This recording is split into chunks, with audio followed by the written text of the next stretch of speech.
wants to tell me why? Somebody from here? Ada yang mau? Atau mungkin dari parents? English literature, Pak, Bu, kenapa ya Bu? Kita dulu ada kelas sastra. Kenapa sih Bu? Ada yang mau bantuin? Bapak? Oh ini Ibu. Nah, ini silahkan. supaya supaya bisa bertata bahasa yang baik saat menulis surat, saat berkomunikasi juga. Itu sih. Terima kasih Ibu. Nah, Bapak ya? Oh enggak. Bapak-bapak ada yang mau? Enggak, oke. Iya betul. Salah satunya adalah itu. Kedua sebenarnya dengan cara kita membaca buku, kita itu diajarkan caranya untuk critical thinking. Dan diajarkan hal-hal yang sebenarnya secara tidak langsung itu masuk ke kita, seperti moral dan lain sebagainya. Jadi jangan dianggap buku atau pelajaran literature itu tidak penting. Itu justru sebenarnya dasar dari kita gitu. Jadi terus itu kalau saya tarik ke tingkat high school ya. Sekarang now we're talking about theory in the college level. Why do we actually have to study about theories in like accounting? Accounting have so many theories, but don't we just need to do the journal or whatnot? Tahu accounting semuanya udah dapat kan during high school? Ya kan? Tapi kenapa teori? Jadi ini ada satu case where we actually forgot that how important a theory is. Itu dulu during GFC, Global Financial Crisis. I don't know whether you guys know it, tapi Bapak Ibu, I'm sure you guys know it ya Pak Bu ya. GFC yang happening in America ya, in USA, itu semua company, nggak semua tapi most of the companies itu having a big problem. Tapi what they didn't do is just one simple theory that can show that what they did is actually wrong. Ya, jadi dulu itu ceritanya companies like Lehman Brothers itu yang big investment company yang nobody will actually predict that they can actually go bankrupt, but they did gitu ya. Tapi dan itu because the company gave out a lot of bonus to the board of directors gitu ceritanya. Tapi padahal kalau we did a simple checking on just one theory, which is Altman Z-score, everybody will know that that company is not doing very well. That's why theory is never just theory. It's just that we need to know the theory when we need it. Nah, itu. Jadi kalau we study some things, don't think that it's not useful or whatnot. It's useful. It's just that we haven't used it now. Gitu. Ya. Terus sekarang ini you guys kan udah di college nih. It's quite different ya. You guys feel different as well kan?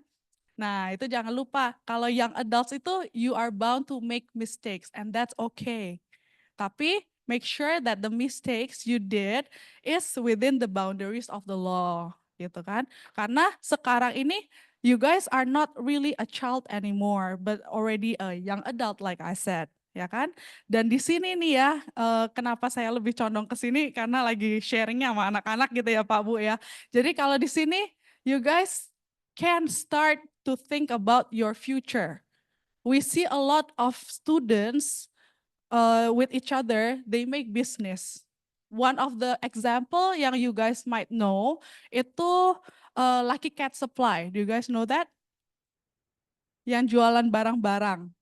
Ya, ada yang ngangguk, ada yang enggak. Nah, tapi itu those two friends are two of our students. They know each other from the college and they made business together. Coba imagine kalau you guys already like to make up stuff or whatever during the college year. Your friends already know that you are like that. Then nanti in the future they already have this assumption that you guys are not a good person, right?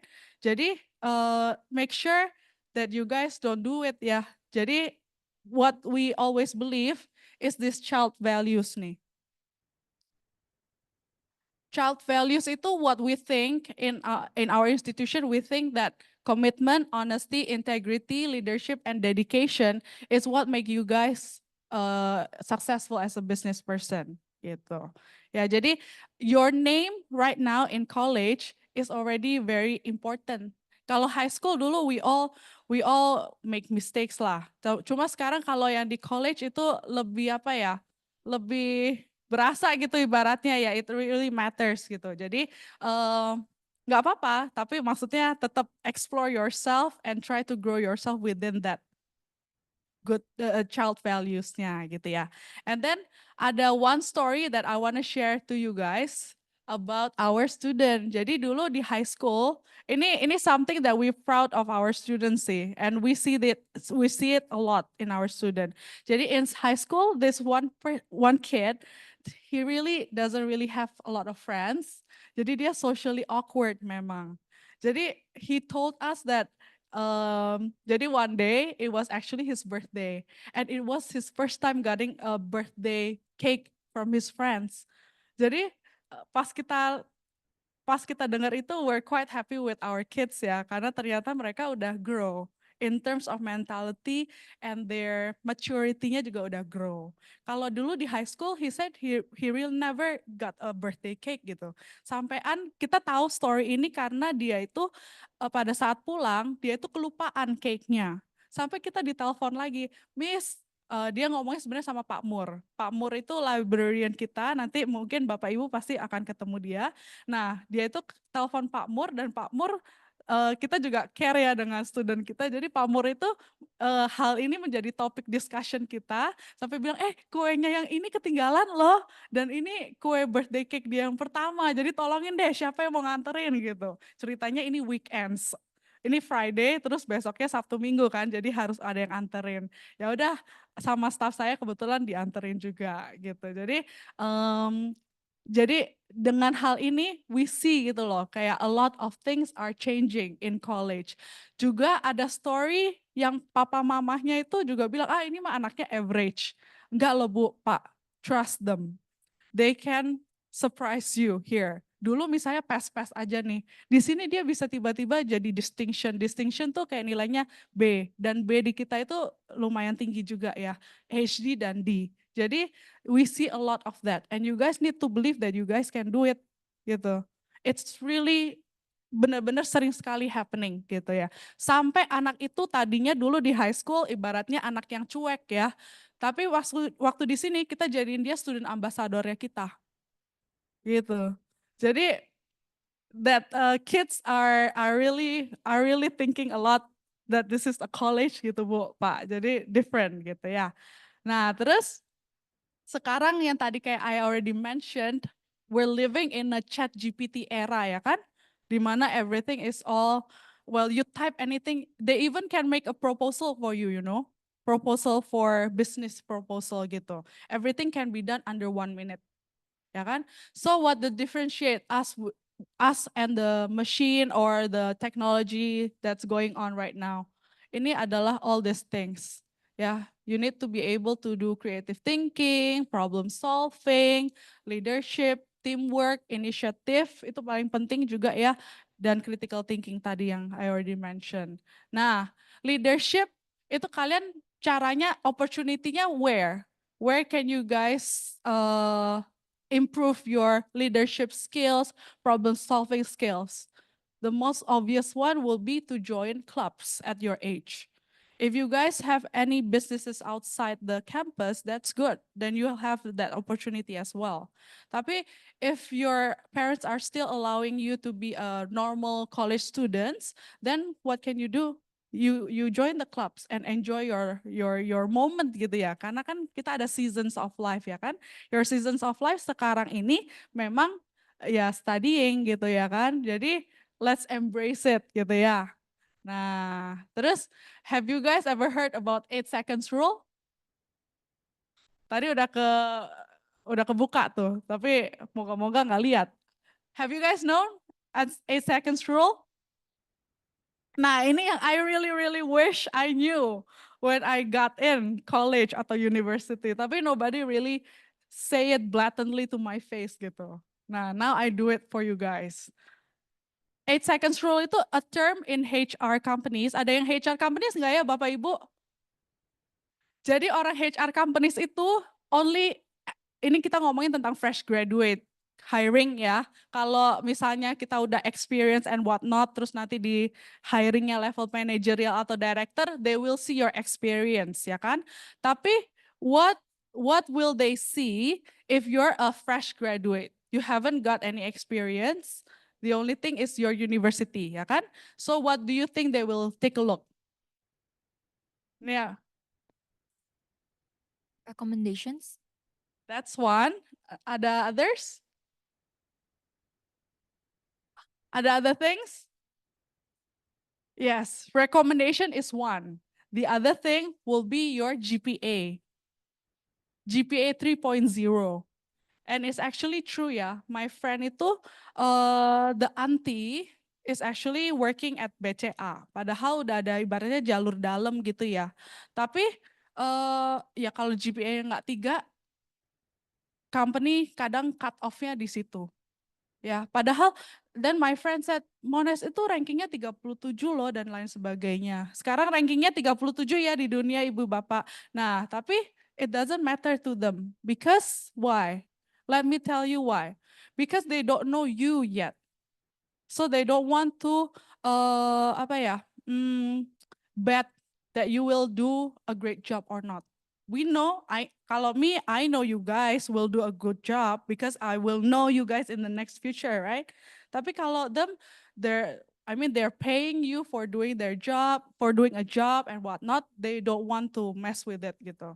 Jadi 3 is like you need to show them the quality of your work gitu. Jadi kalau 3 mereka anggap it's always okay gitu. Ya, unfortunately seperti itu. Jadi you guys semangat ya, mesti dapetin GPA-nya berapa gitu ya. Karena kenyataannya seperti itu. Nah, apalagi we're talking about if you want to do hiring in like companies like BCG, you guys know? Consulting company. Nah, itu kalau mau ke situ malah langsung ditanya, you guys ranking berapa di kelas? Waktu itu saya coba-coba ngisi ininya apa? Form form pendaftaran employee GPR duluan. Kan nanyanya udah begitu. Terus dapat scholarship apa? Dia list down itu BCG. Karena apa? Karena BCG itu gaji kalian pakai dolar, $3.000 as a fresh graduate. Kalau company lain ya UMR. Tapi kalau BCG gaji kalian USD 3.000, ya maunya kalian yang best of the best. Gitu ya. Cengli ya ibaratnya ya gimana ya? Ya pokoknya dia ada quality, dia mau pay for that gitu. Ibaratnya seperti itu. Nah, terus karena kalian, nah tadi ya I mentioned because this is we're talking about fresh graduate, kita itu di GIC itu berusaha nih untuk memberikan kalian opportunities. Our opportunities itu yang pasti semua anak bisa involve itu adalah clubs. Another opportunity will be an internship. We also have companies agreement ya with companies that students can take if they want. Tapi please come to me proactively ya, proactively if you want to have that experience. Dan kalau yang I'm talking about the internship opportunity itu memang depends on the company. They will do interview, looking at your CV, and recommendation lagi-lagi ya. Jadi you guys coba involve in so many things biar kalian bisa menikmati segala macam yang sudah JIC pikirkan untuk kalian gitu. Nah, salah satu clubsnya itu we have ambassador, JIC ambassador ya, ada dance club, Pi Kappa Delta itu debate team, philanthropy club itu for those of you who likes doing charity, and then we do have a sports club as well. Then we also have a new clubs itu MUN. MUN itu Model United Nations students. So if you guys want to join that, please make sure you guys sign up ya. Sign up nih. I already got you guys the presidents of the club. So our clubs is all run by the students. ya. Jadi if you are also interested to run to be a president for the next year, you guys are able to do so. Nah, ini now I wanna give the opportunities for my students to introduce their clubs ya. Please give a round of applause. Ayo, sini.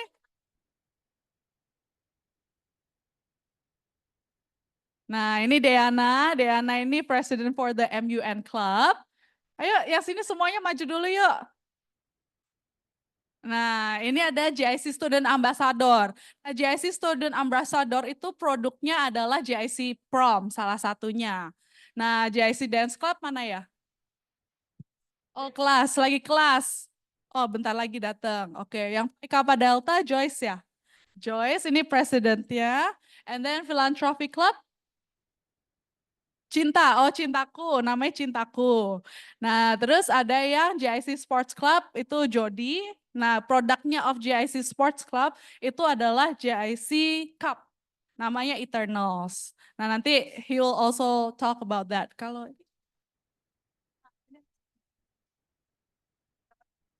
Oh ya udah, oke. So I'm gonna let Diana, you wanna start first? Ya. All right. Do you want to join international competitions and win awards from Ivy League universities like Cornell, Harvard, and Yale? Well, you're in luck because the new JIC MUN club has just begun. So, what is MUN? MUN is an extracurricular activity or a competition where you represent a country in a given organization. Here, you could be representing Germany, talking about environmental sustainability, or even representing North Korea in terms of nuclear development. By simulating these United Nations meetings, we develop public speaking skills, critical thinking skills, and communication skills as well. We will also earn a variety of certificates that can be used to enhance our scholarship opportunities as well as enhance our university applications. Our club has weekly meetings and will attend various competitions from all around the world and in Indonesia. So, what are you waiting for? Join the JSC MUN club and enhance your CV right now. Thank you so much. Nah, MUN Club ini rencananya juga will do international competition ya. So we might be going to Asian countries to compete. Pi Kappa Delta? Yeah. All right.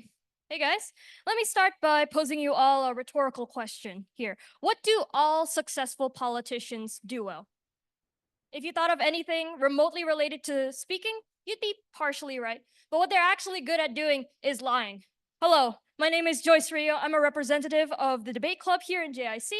Basically, what we do in debate is we debate. It's the art of persuasion, faking it till you make it, trying to sway either the judges or the other party to be in favor of your viewpoint. So this builds your speaking skills, ad-libbing skills, presentation skills, your confidence, and most importantly, your CV, exactly. Here, we are in collaboration with Pi Kappa Delta Honor Society, which has a plethora of colleges signed with them. We join and win competitions, but also we mainly do weekly debates against each other with feedback, so there's honestly not too much pressure for you to learn and grow. We also do plan to have a competition this October or November, so don't pass up your chance to participate and potentially win. And by the way, if you're feeling scared, just do it scared. Please join Debate Club. Thank you. Nah, kalau Pi Kappa Delta ini kalian tahu kan di USA kan ada Greek houses gitu ya, kayak di movie-movie. Nah, ini the only chapter in Indonesia for Pi Kappa Delta the debate team. Jadi it's very prestigious. So if you guys wanna join that prestigiousness, then you can join the Pi Kappa Delta debate team ya. Next. Okay, hi everyone. I'm Erica and I'm the representative for the dance club. So most of our activities, we consist of doing covers of existing choreos and then later we will upload them on GIC's dance team's Instagram and also GIC's official Instagram page. If you're interested and would like to join our projects and activities, you can later visit the dance club booth up front later. And we also hold practices weekly in this Jakarta International Tower and usually it's going to be after school hours. You don't need to have experience in dancing if you want to join. Everyone is welcome here. And as long as you enjoy dancing and are interested in dancing together as a team, feel free to join. Oh, and also we're going to perform for the closing for JICE Cup. If you're interested in performing with a big team and also on a stage, feel free to sign up and come join us. Thank you.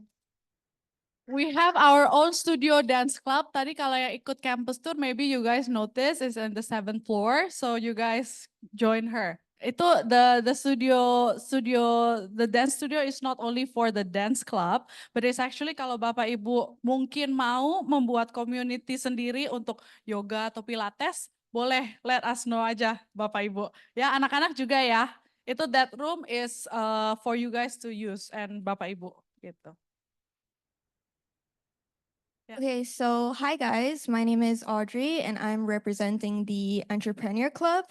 So basically, what the Entrepreneur Club will do is we plan on helping you guys get a good knowledge of creating and operating your own business. So we dream of creating our own brand together and practicing to get good experiences and to know how to work well with others and plan accordingly. So we have three departments. We have the operations, the finance, and the marketing. Oh, and we also have sales. So if you are taking business and you're planning to get, experience on selling at booths, come join us. We also have a booth opened up in front, so you can come and sign up and we can work together.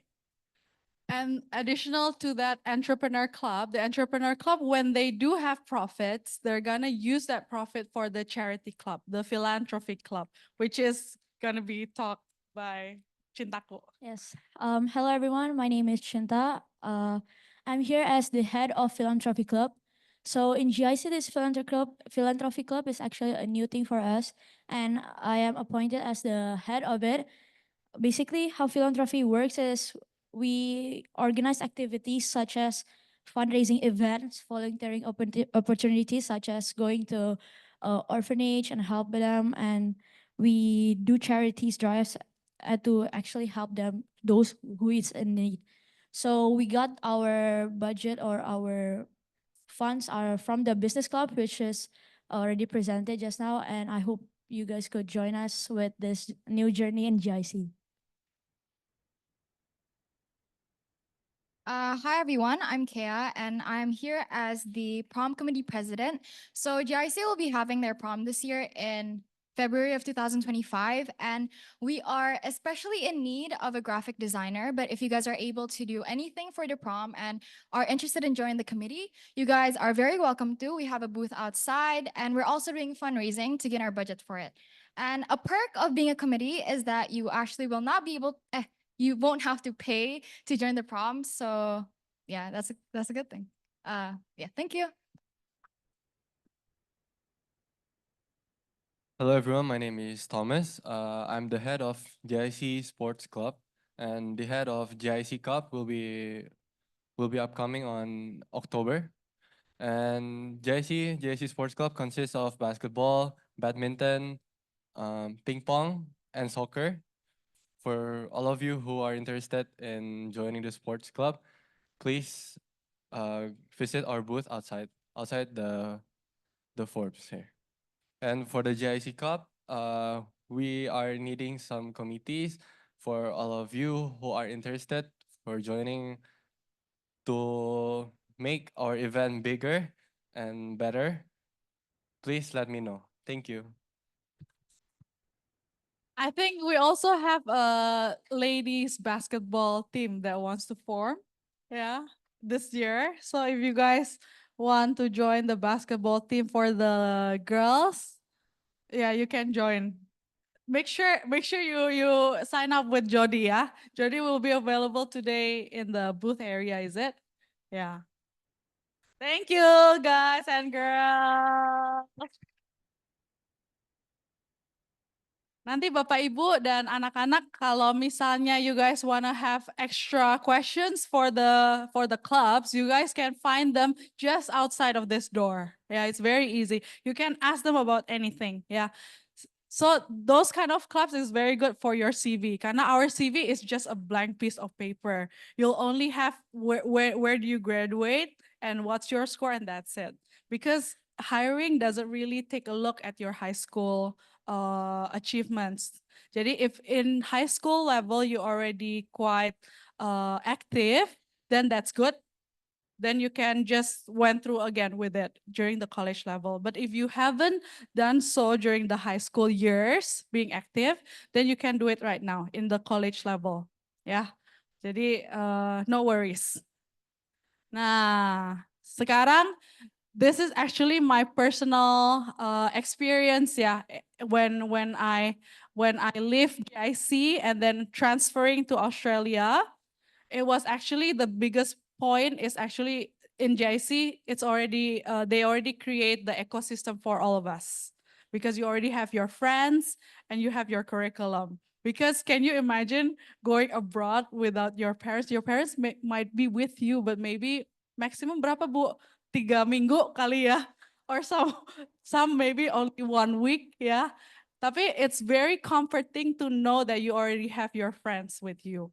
Because just imagine ya, if you want to have lunch or dinner and you have to get back your friends to come and have lunch, have a meal with you, it's quite gimana gitu. Because I experienced it myself. So I did my internship itu di Singapore. And I did that after I did my bachelor, right?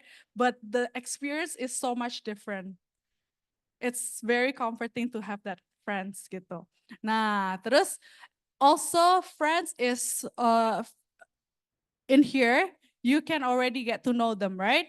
So you already know them, their family and whatnot. So when they're there, they're your family. So if you get sick or whatnot, then that's your friends will be the one that helps you in there, gitu. And then for the curriculum, foundation, nanti nextnya, if you guys already, foundation is actually for the students that hasn't really apa ya, sure about whether they want to do business, IT, or engineering, or any other alternatives there yeah. But if you want to do business, you guys go on to diploma part 2, right? Diploma part 2 or IT we do have here.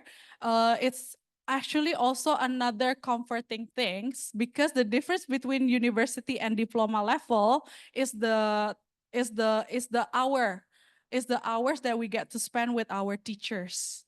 Ya, kalau in university the lecture is 2 hours and then the tutorial is 1 hour. In diploma level and foundation level, foundation berapa sih Bu?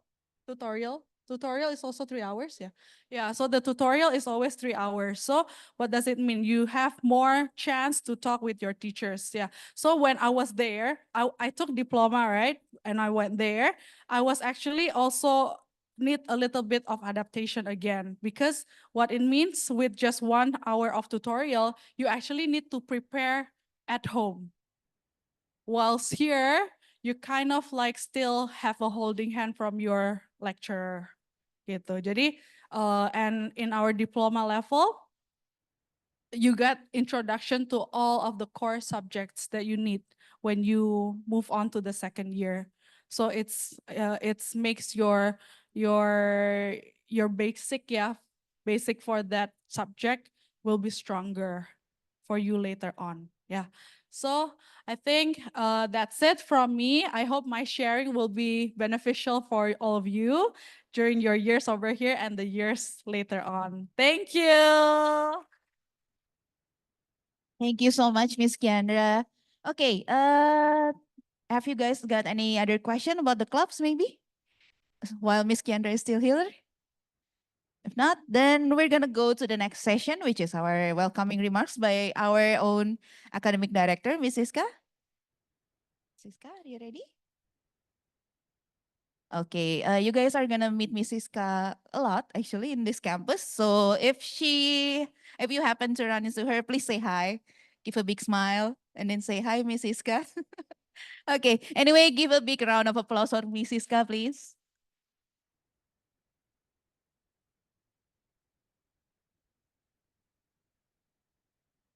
Okay, good morning, everybody, both parents and students. I'm happy I don't have to tell you where to sit anymore. Usually I am the first one that said, okay, let's separate the parents from the students. The reason why we do that is because we want to let you know this is your first step into a college. Prior to this, you were high school student at whatever level you were in, but now you are in college. And in college, one of the first thing you need to learn to do is to be independent. Therefore, let mom and dad sit on one side so they can still listen to whatever is presented. But most of the information given will be for you guys. Because you guys are the one that gonna be doing the program. You guys will be the one coming to class, dealing with all kind of college situations. So you will need to be a bit more attentive and pay a lot more attention. So today I still use academic orientation. I think Yandra talks a lot about the whole student experience in general, but I'm gonna be specifically talking to you guys about your academic preparation. And after my presentation, I think we'll go to lunch. And then after lunch, Mr. David Henderson, who is the coordinator for the Mufy program, will talk to you guys a little bit more in details about the programs and what you need to do. So welcome to JC, and this program is for the Monash University Foundation year. Now I sounds like a flight attendant. Make sure you are in the right place. We do offer other programs from Monash, and I'll go through that later on. Let's go back and look at our history a little bit. JIC is founded in 2002 as JIC, Jakarta International College. And we started back then with the Monash College diploma programs. I think at the beginning, I wasn't here in 2002. We started with diploma of business. And then later on, we added diploma of IT at that time. And then I started in 2005. That's when we started offering diploma of arts as well. And then in 2007, we started offering Mufy foundation year because we were running the diplomas, and the way it is arranged in Australia, diplomas program are very specific. So if you already know that I want to do business, so you might as well do diploma of business part 1 rather than Mufy. But if you still not sure, I don't know whether I want to do business or this or that, then you do foundation year, because foundation year is 1 year before university. That is very general. So whatever classes you are taking, it doesn't really matter, because it is just going to create a general foundation year certificate.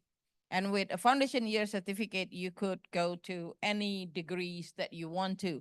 The only catch is that you need to make sure you are doing the right classes.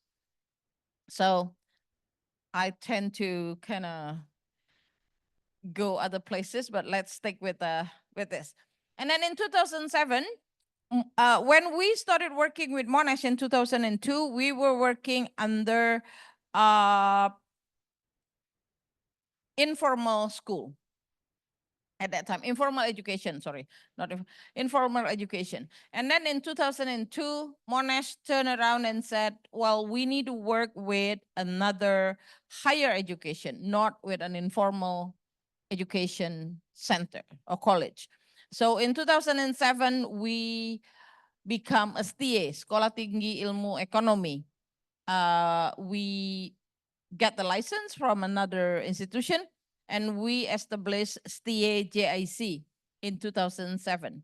And then the dream get bigger. We don't want to be just a STIE, we want to be a university. So in 2023, we got the license to become a university, and we call the university UNIJ, Universitas Jakarta International. And then in that university, we have 3 faculty. We have faculty of business, faculty of IT, and faculty of psychology. So if any of you later on decided, nah, I don't want to go overseas, you can study at UNIJ and get your degree here. Our success story, like I said again, since 2002, we keep evolving and improving and growing as an institution. We become bigger and bigger. And that can only be done because we are still pretty successful in our program. With in all our programs, we have great result every semester. With Monash, our pass rate is about 90 to 95. It's move every semester depending on the student cohort. But like last semester, we were at 93. With Mufy, the rate is even higher. We goes over 95%. So only a small number of Mufy students actually failing the classes. We are the longest partner with Monash College. Like I said again, we started in 2002. So by now, we've been in partnership with Monash for 22 years. Monash College itself, this year celebrating their 30th year. So we've been with them for most of their existence. We are audited by Monash College every 3 years. And then we always do a lot better than what they expect of us. For our American program, our students get scholarship once they transfer out to US universities. We are, as a university, STA, and as a university, we are accredited by Dikti, and it's done by Ban PT or Lamemba. And then we have legacy enrollment, and this is one of the things that I think I would like to thank the parents that think that we are the appropriate place for students to start their university degree. By legacy enrollment, I'm saying we have brothers and then younger brother, younger sister, cousin, friends, and whoever. And that is just a proof that we're doing well. Otherwise, if later on you do business, you know, you're not going to have a repeat customer unless you are providing a good service or a good merchandise that you're selling, right? If you're doing business. But in our case, I think we're doing well in terms of getting students through the program, but also preparing students for the next step. Most of our students moving on to Monash or any other universities, and most of them are performing very, very well. We have our student graduating Monash in the top 2% almost every year. So that is just something that make me proud. And now we have a brand new dedicated building just for GIC and Uniji. This building, we started buying the land long time ago. Never thought that we will have this building standing up right here now. We were in Graha Mandiri for so long. I started working in JC in 2005, and we were there. So I was having my office there for like a good 19 years before moving here. And now we have this building all to ourselves with this great auditorium. One of the things that I asked to the owners is that if we want to be a good place to study, we need to have an auditorium. And here we are. This orientation, we are in this new building already. Our partners with America, with Australia, we're partnering with Monash University. And Monash University is kind of the mothership. And then we work directly with Monash College that runs all the program that later on transfer students to Monash University. In the US, we work with Western Michigan universities. And then we are associated with so many other universities that do accept student coming from our programs. So in Australia, for example, you guys can transfer out to University of Melbourne if you meet their requirement. University of Western Australia, Durham in UK, Newcastle, CSU Long Beach in USA, USF, Xi'an Xiaotong Liverpool University in China if you want to. We also transfer students out to Malaysia, Singapore, and many other places. I can say one of the reasons for our success is because we are offering quality education. So people that the parents that already send their kids to us understand the quality of the program that we are running.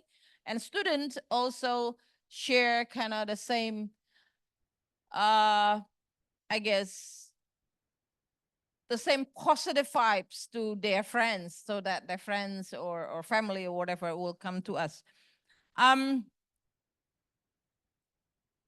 I dare to stand here and say JC offer quality education, and that is not without base. If we're looking at our quality, let's look at three major things that constitute the classroom experience or constitute the education in the classroom.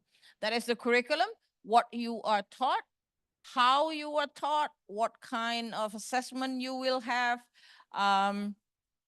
how you are going to go through the program. That's all in the curriculum. Our curriculum is not created by our own teachers. Our curriculum is created by Monash University and then given to Monash College and then given through to us as providers. So whatever you are studying in Jakarta, it's exactly the same thing that the students are studying in Malaysia, in Mufy, Malaysia. The same with things that the students are doing in Melbourne, exactly the same thing with what the students are experiencing in China, in India, in Bangladesh, in Sri Lanka. Wherever Mufy programs is offered, student experiencing all the same curriculum. You're going through the same curriculum, you're going through the same assessment, you're going through the same exam.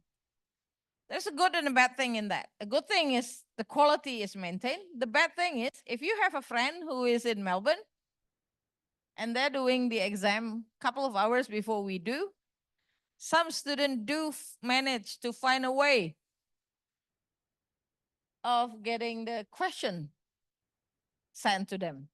I'm not saying that's something you should do, but because all the questions are the same, that is something that is possible. But don't even try that because they will find a way of catching you. And then, so that is on the curriculum. Again, we don't create our own curriculum. We don't create the exam or whatever. All come from Monash University. And then teachers, it's the same thing. I am the academic director, but I do not have the liberty of hiring just anybody I want. Even though it's my own kids, for example, or my own brother or sister, I cannot hire them unless they are approved by Melbourne.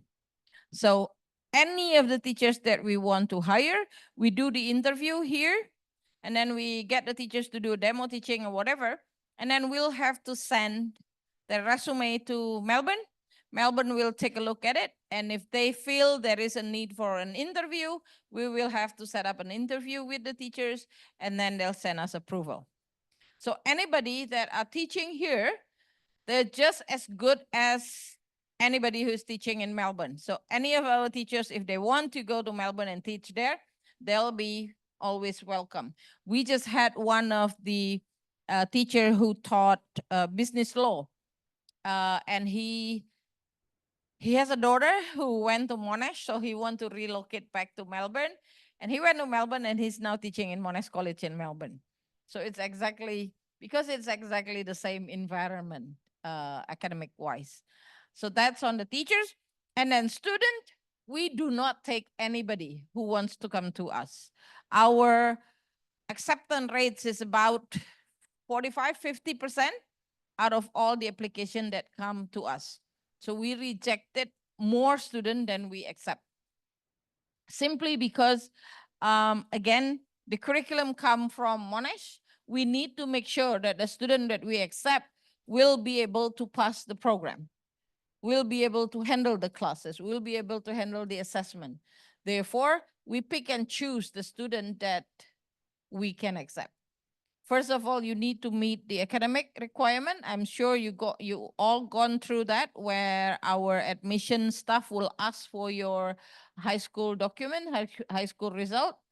And then you always need, you also have to show us that you have a good English capability to sit in classes, because all of the classes are going to be done in English. All the assessment are going to be done in English. And I expect students also actually to speak English while they're here, but many of you decided, well, you're more comfortable in Bahasa Indonesia, so you could kind of call your student, you call your friends names and stuff like that. But it's okay. That's just how students' life are. So those three things, curriculum, teachers, and student, do create a good synergy that lead to a good quality education. We, SJIC, we only work with quality partners. We have so many universities come and visit us and want to do a cooperation because they have seen how successful we are working with Monash. But we have to turn so many down as well. We cannot just work with any universities overseas that want to work with us. We have to pick and choose. And then we decided only work with a few universities that do have a good reputation worldwide. Student can have a multiple destination, whether it's destination degrees or institution. So you guys actually are in a very good spot because when you do Mufy, you are not linking yourself to one particular institution or one particular degrees in the future. So once you started with Mufy, you can start think about where you want to go, whether Monash is the place for you or you want to go somewhere else. It's always our admission officers will always be available to discuss with you about the requirement of the universities that you want to go to or the destination degrees that you're thinking about doing. I always tell the student that do your first semester, figure out what you think you want to do, and compare it with the result of your first semester. If you want to be an engineer, but you did not pass Math 1, maybe it's a good sign that you should not be an engineer. So you might have to make an adjustment into your plan. If you want to be an accountant, but then again, you suck at math, maybe you're not going to be a good accountant. So those kind of things that you need to consider. But also on the other side, we have students that said, you have two maths to choose from. Mr. Henderson will talk a little bit more about that. We have students that said, well, I'm going to do arts. I don't need math. But I like math when I was in high school, so I'm just going to try to do math. And apparently this student did very well in the math class. And then she was like, well, maybe I should do something that involved math. So something that you're good at or something that you're not good at, you could figure that out in the first semester because it's going to be different in comparison to your high school. I had students coming to me and said, Miss, I had a very good physics result when I was in high school. So I'm just going to do physics. And then apparently once he tried physics here, he realized that he's not that good. So that could happen because what you're studying at high school and what you're studying here, the level is different. So maybe physics at high school level might be easier, but here it get more serious. The same with math, the same with chemistry or whatever classes you are doing. So again, the good thing is you had that freedom of changing your destination degrees or your destination institution. Okay? All you need to do, just have a discussion with us and we'll help you with that. We have a top-notch facility here in the building. Again, in the old campus, we used to have a whiteboard with markers, and now we don't have whiteboard anymore. All we have in the classroom is a smart board where teachers can write and whatever, copy, print, save as documents. We used to have a photocopy service, but we've been running classes now here for 3-4 weeks, and there is no need for a photocopy service anymore because whatever the teachers are writing on the board, it could be transferred to student right away. So that is just one of the things. And the facilities in the classroom facilities is better. Students seems to like it better. They have their own place to have a discussion, to do group work and all that kind of stuff. So we do have that. And if you later on continue to diploma, we could offer an S1 degree in conjunction with your Monash degree, because we can offer a transfer program, and then we'll take it from there. We have personal attention to student progress. That's maybe one of the reasons why our pass rate is better than other providers, because our classes are kept small. So most of the classes are less than 25 students in one class. If we have an enrollment of more than 25, we'll split the class into two. So for you guys now, I think this semester we have like enrollment of 70 students. So most of the classes will be split into three. So it's almost like high school rather than a university. But Mufy is like that. Mufy is not a university level program. It's a pre-university level. So we do need to make sure that you guys are prepared for university. So therefore, we want to make the base kind of stronger than for you to continue on. And we do have academic advisors available whenever you need help. We have a close pastoral care. We have counselors available for student, whatever your problem is. If you have problem with your academic condition or situation, then you go see academic advisors. But if you have other concerns, whatever it is, boyfriends, girlfriend, parents, life in general, go see our counselors. At the moment, we have 4 counselors available. So make an appointment, see any one of them. Okay? And they are all 3 of them are certified psychologists. No, 2 of them are certified psychologists. The other 2 are certified counselors. So again, any problem, go see them. We have good parent-college relationship. We have PTM, parent-teachers meeting, that we do once a semester. This is a time where we invite parents to come, but it's not a compulsory. It's not like high school where all the parents have to come and, having their attendance taken. No, this is a free kind of session where parents can come and chat with the teachers regarding the students' progress. If you do think you need to talk to the teachers outside the PTM as scheduled, you could always make an appointment with our academic admin, and they will set up meeting with the teachers as well outside of the schedule. Again, we have open communication. Whatever concerns you have, make sure you let us know so that we can help deal with it. We have parents that come to us at the end of the semester after the student are failing and say, oh, my kids have problem with this, throughout the semester. And I was like, well, sorry, now the semester ended. There's not much I can do. But if you realize your child have problems throughout the semester, come and see us. Let us know. Maybe we can find a way to deal with it. But at the end of the semester, after the result are finalized from Melbourne, we cannot do anything about it anymore. The same with student. Once the result is out, there is no use complaining because there is nothing that can be done.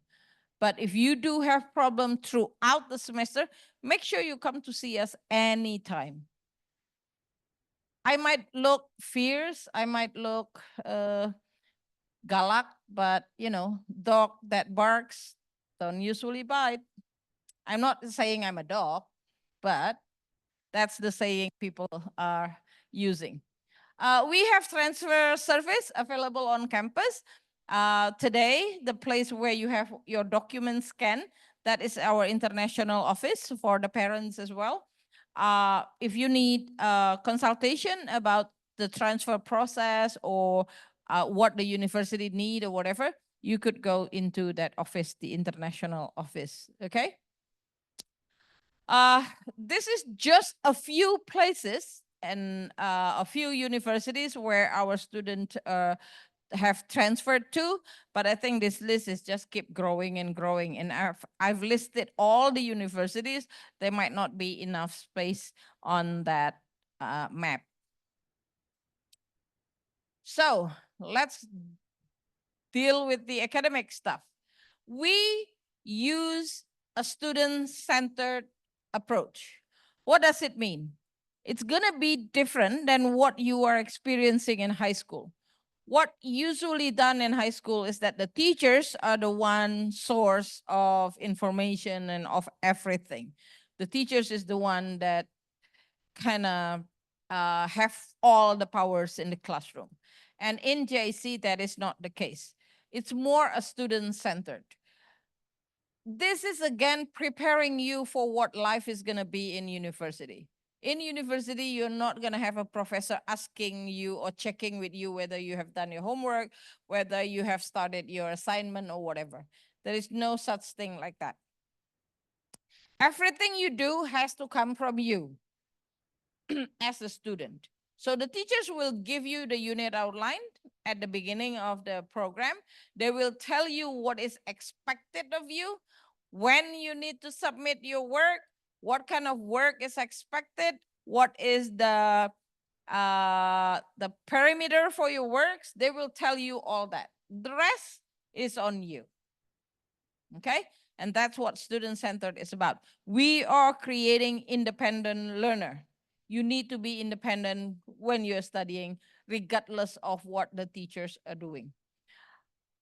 Every now and then, there is always a student that come to me and said, oh, I don't do well in math because I just don't like the way the teachers teach.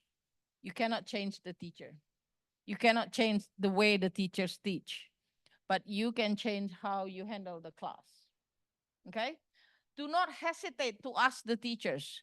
If you approach the teachers politely and with respect, the teachers will deal with you. Doesn't really matter how many times a semester you come.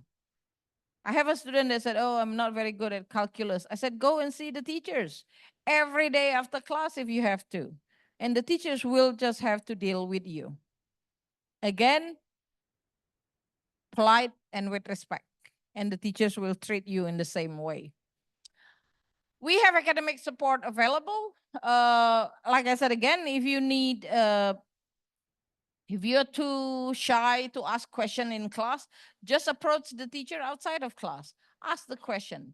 Do not leave it hanging and not be answered until exam, and then you'll be having problem learning, studying for exam. Okay, so make sure you do that. We have channel of grievances. This is if you have a problem here with whatever, we do have certain people or certain step that you could go through and then voice your concern. If you have a concern with the teachers, the first thing I would ask you to do will be talk to the teachers.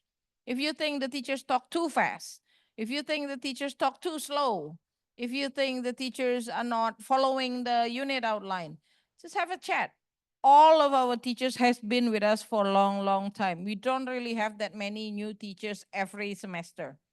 We don't have any actually every semesters. They've been with us for so long, they know the program inside out and they know how to handle the student. So don't hesitate to go to them. But then again, remember, we are student-centered. The teachers are not going to check on you unless you voice your concern or you voice your problems. And then they will help you. Otherwise, they would not know that you would need help. Okay? As always, in any situation, unless you ask for help, people do not know that you need help. We are not, some people might have a telepathic ability, but most of the people don't. So you do have to tell people, okay? And if the teachers cannot help, raise the concern to the next level up, which is the program coordinator. And that is Mr. David Henderson for now. If Henderson cannot help you, you can always come to me. If I cannot help you, you could always go to my boss. And again, Dahlia is smiling. Because I've been here 19 years and I don't think there is any situation with the student that hasn't been able to handle yet. So don't try to be the first one.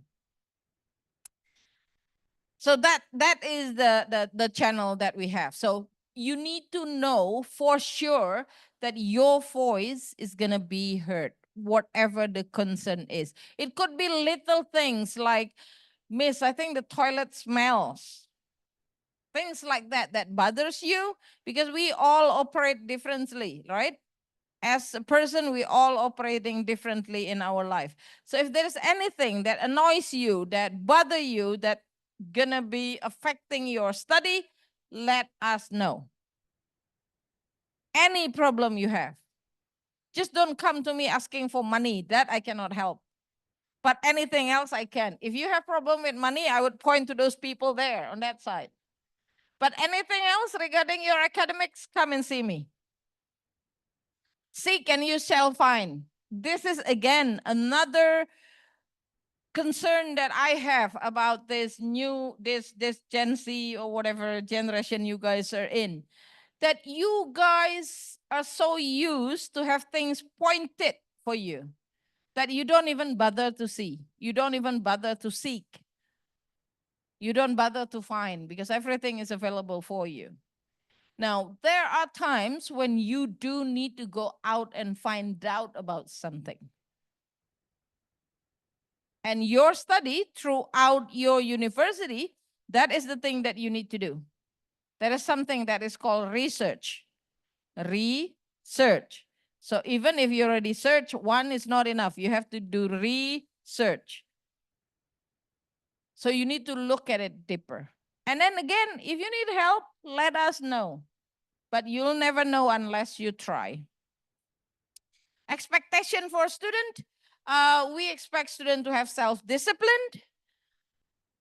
It's about time that mom and dad live an easier life in the morning where they don't have to wake up earlier than you to wake you up. You all have handphone, right? Turn on the alarm. Make sure you get up when your alarm sounding. Okay? That is just the one thing. Come to class on time. Come to school on time. Submit your work on time.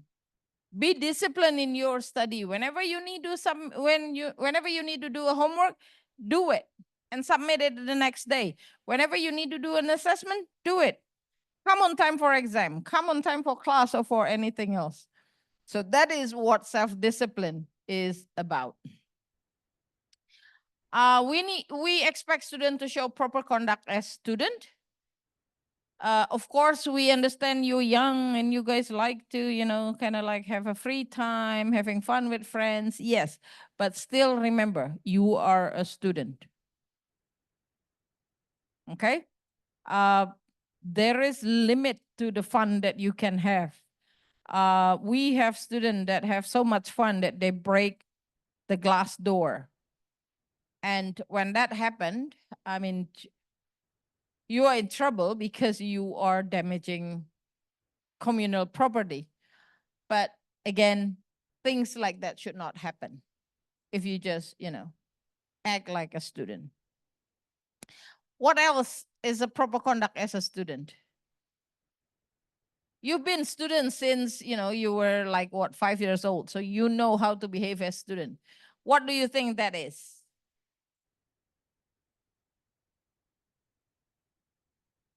Anybody? You don't know. I wonder how you get here. What is a proper conduct as student? What is your main job as a student? What is the verb of the student of the word student? What? Study. So that is the proper conduct as a student. That's the first thing you need to do. Study. I am paid to be an academic director. You are paid to be student. And who paid you? They are your bosses, basically. And when you pay for somebody to do something, you expect good result, right, parents? Yes, so there you go. That's your responsibility. They paid for everything to get you here, and now it's your turn to show that you are worth the money they're paying for. Otherwise, they're not going to send you to Monash. They'll just send you to whatever university that does not have a name or whatever that is cheap and cheaper, not cheap, cheaper. And, so the reason why they're willing to do all this for you is because they expect something good from you guys. And the best thing a kids can do for their parents is to make them proud. You don't need to buy them things. You don't need to do anything for them. Just make them proud.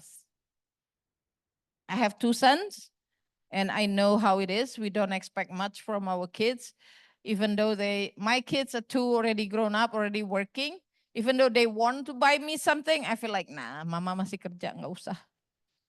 But when they do something that make me proud, and that is the best thing in the world. So try to do that for your parents. When you got the director's list, when you got into director's list, which means your result is above 75%, 78%, that's already a little things, but that will make them proud. If you graduate with good result, you go to Monash and you graduate Monash with, like a cum laude or whatever, that is something that make them proud. That is something they can show off to their friends.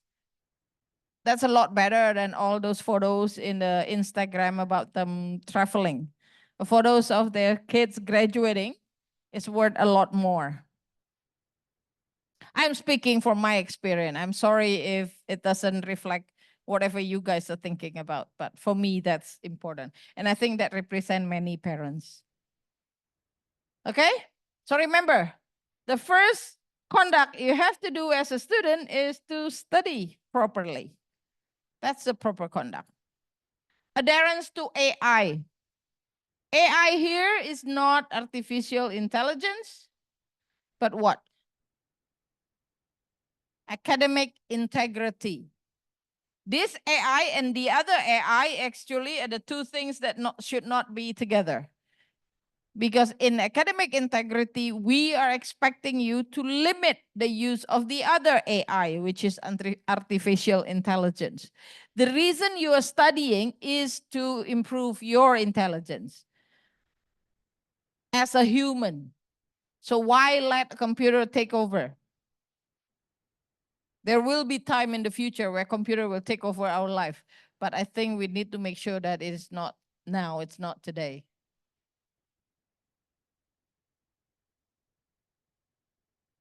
We expect you to show respect. To first of all, you need to show respect to yourself. And then also show respect to other people. And usually if you show respect to yourself, other people will respect you as well. But if you don't show respect to yourself, your friends will take you easy. Other people will think you are easy as well. So behave properly, polite, being polite and all that. Have good manners. That is being respectful to yourself. And other people will respect you for that as well. You need to have a grown-up attitude. I know many of you are 15, 16 years old. You are not yet an adult, but you need to start behaving like an adult. You need to start thinking like an adult. Okay? What is the first sign of an adult? You think?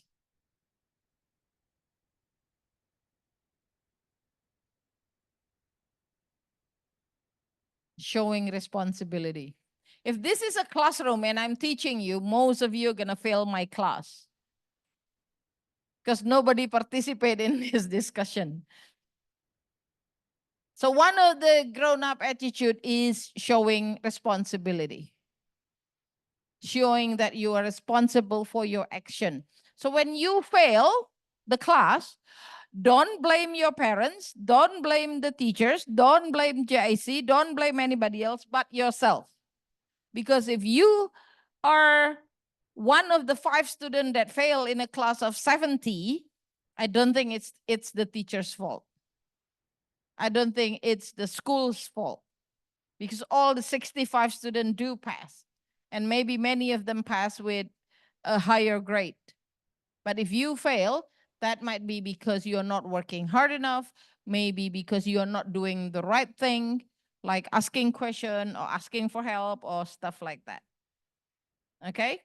So that is one of the grown-up attitude. Another one, a simple one, for example, you cannot come to school because you're not feeling well, but you can still play with your handphone in your hand. Whose responsibility is that to call the school and let the school know that you are not coming that day? Mom, dad, or you? Come on, I expect answer. If not, I'll keep asking you question the whole day and you never have a break for lunch. Come on, whose responsibility is that? Us, you. Unless you are, hospitalized, you cannot really reach your phone, you're too weak, then it's mom and dad will call us and let us know. But I always ask the parents to kind of let the students do this first to see that they can do it. Because once they go to Melbourne or wherever they end up in, you cannot do these things for them. So from now on, this is also time for the parents to kind of start to let go. There are things that they need to do for themselves. For the mothers that, know they have a special food they like to eat or whatever, starting now, teach them how to cook that food. Because once they're gone, you're not going to be there to cook for them. So that is the grown-up attitude. Now, I'm just going to go through this quickly because I have to. Student dress code, because we're still in Indonesia, we have to follow Indonesian rule. You're not allowed to wear anything carrying an obscene or offensive slogans or words. Girls are not allowed to wear this. See-through blouses, blouses with spaghetti strap, halter top, tube top, crop tops, blouses with low neckline. You don't want to distract the boys in the class, or you don't want to distract the male teachers that will be teaching you. Because at the end of the day, it's going to be your loss. Kasihan dong teman-teman yang cowok-cowok nggak bisa konsentrasi kalau yang cewek-ceweknya terlalu seksi. The bottom, mini skirt, mini short, I would say no more than 10 centimeters above the knee. Ya sekarang kalau panas-panas mau pakai celana pendek oke lah, but not too short. I know the girls that wear short like that. It's like, it's not even a short. So maybe moms, dads at home, please help me watch this before you send them to school. Make sure they dress properly. Well, but it's not your fault. We do have kids that come in like in a proper dress, go to the toilet and change. And I was like, you already dress nice. Why do you change? Oh, because my friends like to dress like this. I was like, you don't have to be your friends. So again, that. Slippers, flip-flops, sandal jepit is not allowed. Sandals without heel strap also not allowed. I don't care if they are branded. It could be Gucci or Louis Vuitton or whatever, for goodness sake. I'm not going to allow that. There are kids that come here, it's like, that's flip-flop. Yes, but it's Gucci, miss. I don't care. Yeah, I don't care. It's still flip-flop. Consider the academic and campus environment. Again, we are in a college, we are in a campus. Any services can be denied if students are not adhering to these codes. Why am I repeating that twice? Even if the program is international, you are still a student in Indonesia. That is just something that I think people forget, because sometimes students come to see me and say, Miss, I'm going to dress like this when I'm in Melbourne. Why can't I dress like this now? I was like, yeah, wait until you go to Melbourne. Now you're in Jakarta. Yeah. So once you go there, you could do whatever you want to do, because that's what university is about. But while you're still here, we are having certain rules. This is the facilities for our student. We have a brand new top-notch for all programs, university, college, foundation year, all into one in one place. The good thing about this is that you could experience being in a full-blown campus, not just in a RUCO, for example, something like that. Okay, so you do experience the whole campus situation. Once you go overseas or wherever you end up in later on, you already have that experience dealing with many students. We have library on the 3rd floor. We have textbook. If the class still need a paper textbook, that will be lent to you with no charge. You can keep it for the whole semester. You don't have to buy it. But then at the end of the semester, after the exam, you need to return it. You need to return it in a good condition. Remember, I'm not saying you have to return it in the same condition, because that's just not possible if you're using the book. But you need to return it in a good condition. Do not rip it off, do not tear it apart, or do not use it as something to put under the table and stuff like that, okay? As long as you return it on time and in good condition, you're okay, you don't need to pay for it. We also have a reference library where we have a collection of books and materials that you can use to do your work, your assessment. And those can only be done in the library though. You cannot take it home.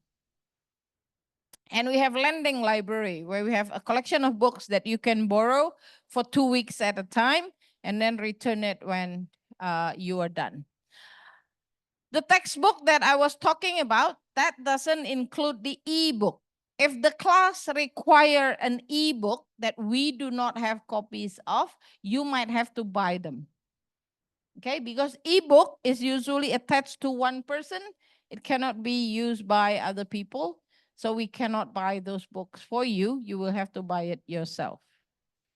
We have student dining hall on 7th floor where lunch is provided between 11:30 to 1:30. We are trying to set up an eco-friendly building. So you need to bring your own tumbler. We are not providing cups or glass or anything for you to drink from, apart from today. Today we are nice. We still give you bottled water. Next time around, when you are on campus, you have to bring your own tumbler. We have computer laboratories on the 6th floor, and that we're going to be used for some of your classes as well. We have student organized activities. You already know that. They talk about that already. We have an on-campus dorm. You can inquire at our information center if you want to stay in the dorm, and the dorm is just next door to this building.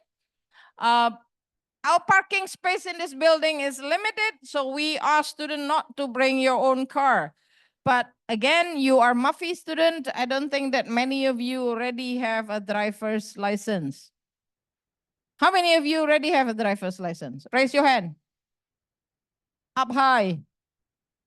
Yeah, only a few. So don't bring your own car. Just get mom, dad, or driver to drop you off and pick you up. This is just a walk down memory lane. This is where we were. You guys might never been in this place, but this is where we were. We ran a 2nd floor in Graha Mandiri behind Mandarin Hotel. That's where we were before. And these are our classroom. Again, see the whiteboard. This is just, again, a walk in the past. And now we have this building, all our own, with brand new facilities. Again, each of the classroom will have that smart board. Kalau ke situ nggak bisa ya? Okay. Saking bagusnya tuh. So that's the facilities that we have. And now I would like to introduce you to some of the academic stuff that you will need to know. These are the people who will make your college life easier, I think. Come on ahead. guys? Uh, this is our boss. She is our CEO in GIC and also the rector in the university, Bu Weni Susanto. Graduated with a bachelor degree from Universitas Trisakti in 92, master's degree in 2010, and doctorate degree in 2017. She is an epitome of long life learner. She doesn't stop learning or studying. And then that's me when I was pretty. I will not say young because I wasn't young anymore in that picture, but I was pretty that day. Then Catherine, my vice academic director here behind me, with a doctorate degree in psychology, bachelor degree in psychology, and bachelor degree in psychology. And she's one of our counselor. Teachers, Ahmed in class. We have our diploma and Western Michigan program classes running at the moment. So some of the teachers are not here. Ahmed graduated with a bachelor degree and master's degree from Pakistan and then a doctorate degree from Binus University in research management. Anderson graduated with a bachelor degree and master's degree in linguistics, both from Atmajaya Catholic University. Ahmed is teaching statistics, economics classes, while Anderson is teaching some of the English classes. David?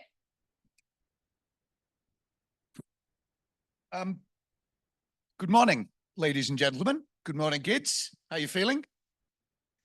Bored yet? It gets better, believe me. Okay, my name is David Henderson.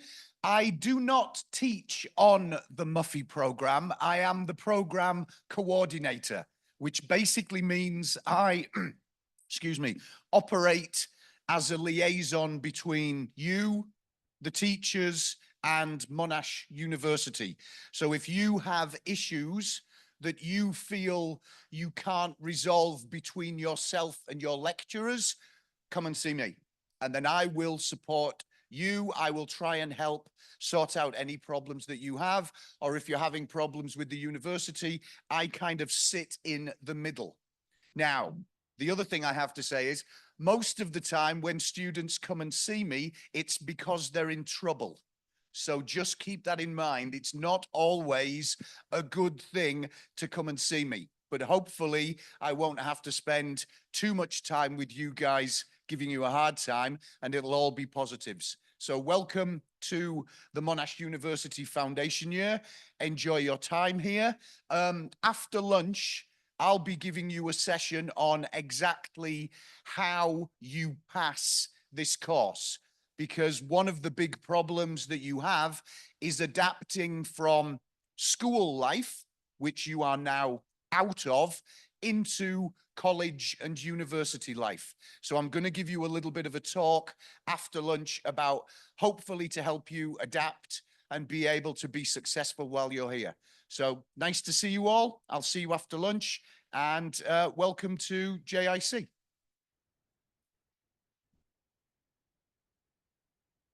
Yeah, it's never good when you have to come to see David or me, but at least I have candies in my office. David doesn't have that. Next one is Danny. Danny graduated with a bachelor degree and a master's degree from Griffith Universities in Brisbane, Australia.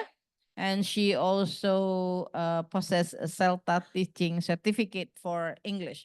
Danny is teaching some of the IT classes and also some of the math classes.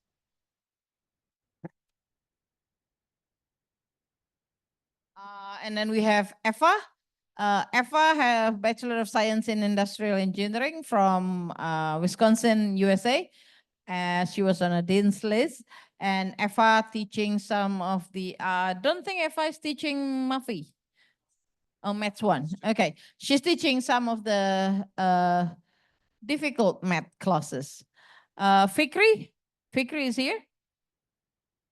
Morning, everyone. My name is Fikri. You can see a bit of my background up there. Over here in the GIC context, I'm usually associated with the Diploma of Arts program. So for those of you who's doing Mufy, might take a few trimesters before you get to Diploma of Arts, but all the same, I'm looking forward to basically talking to you about, media, journalism, film, etc., etc. So we'll cross that bridge when we get there. But for now, yes, welcome to GIC and good luck with your endeavors here. Thank you. You sound like a pilot in a plane. Okay, so Fikri, there is his credential. He got a bachelor degree from Monash, master's degree from South Korea, and PhD from Malaysia. So he's been all around the world. Giordano Julian Santoso, known as Mr. Gary, a diploma of engineering from UTS, bachelor and master's from Auckland University. Gary is teaching the ICT units. Mr. Hendra is graduated with a Bachelor of Engineering in Industrial Engineering from Trisakti, Certified Teachers of Science, Mathematics, Physics, and Chemistry. And he is currently doing his master's degree as well. He is teaching math and chemistry for now. And then we have Miss Inge. Miss Inge has a Master of Accounting and Bachelor of Science in Business Administration, Bachelor of Civil Engineering. Miss Inge is our accounting teacher. We have a few accounting teachers because we have so many accounting classes in all our programs. Miss Jen is another accounting teacher and also business, economic, and business, in introduction to business. Master's in Business Administration, Diploma in Financial Engineering, Bachelor of Arts in Organizational Communication, Bachelor of Science degree in Commerce. You will notice some of our teachers have multiple degrees at the same level. Some have 2 bachelor degrees, some have 2 master's degrees. And here we go, Mr. Junaid. Thank you, Siska. Good morning, everyone. As you guys can see, my name is Junaid Rana. I've been with JIC for the last 21 years. I can assure you that the Mufy program is a very nice program, so you've made a good choice. The reason why I'm saying that is because my son just recently graduated from the Mufy program, and he has joined the diploma program. So I wish you guys all the best, but there are 2 actually things I would like to mention to you. First is the way we teach here is you need to make sure that you help yourself and eventually helping your teachers to get good grades. So if you work hard, your teachers will reward you with good grades, and that is what is required for you guys to later transfer to the university. The second biggest success factor is sitting over there. These are your parents. Respect them. You will be rewarded and you will get good grades as well. All right. So welcome to JIC and may God bless you all. Enjoy your studies and enjoy your stay here. Thank you. Mr. Junaid is in the university level. Mr. Junaid is the Dean of Faculty of Business and Faculty of IT for now. And then Mr. Eko, Kartiko Eko Putranto, he'll go by Mr. Eko. Mr. Eko has a PhD in Engineering and Technology from University of Melbourne in Australia. And both of his bachelor and master's degree are from France.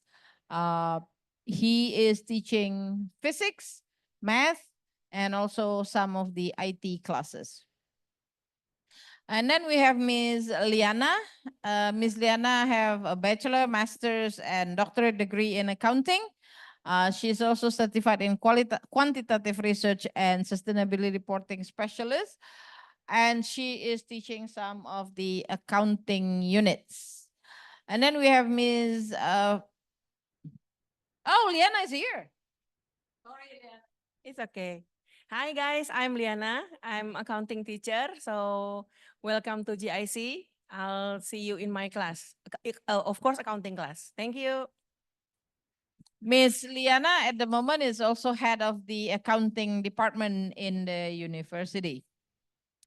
Ms. Catherine, who is my vice academic director, is also the dean of psychology, the dean of faculty of psychology in the university. And then we have Ms. Firdianti Citra Siwi. Siwi has, she's a certified teacher And then she has a bachelor degree in education in TEFL and a Master of Art in American Studies. And she's going to teach, I think, English 1, right? English 1 for Mufy. And then we have Ms. Ramita Janira Cindy.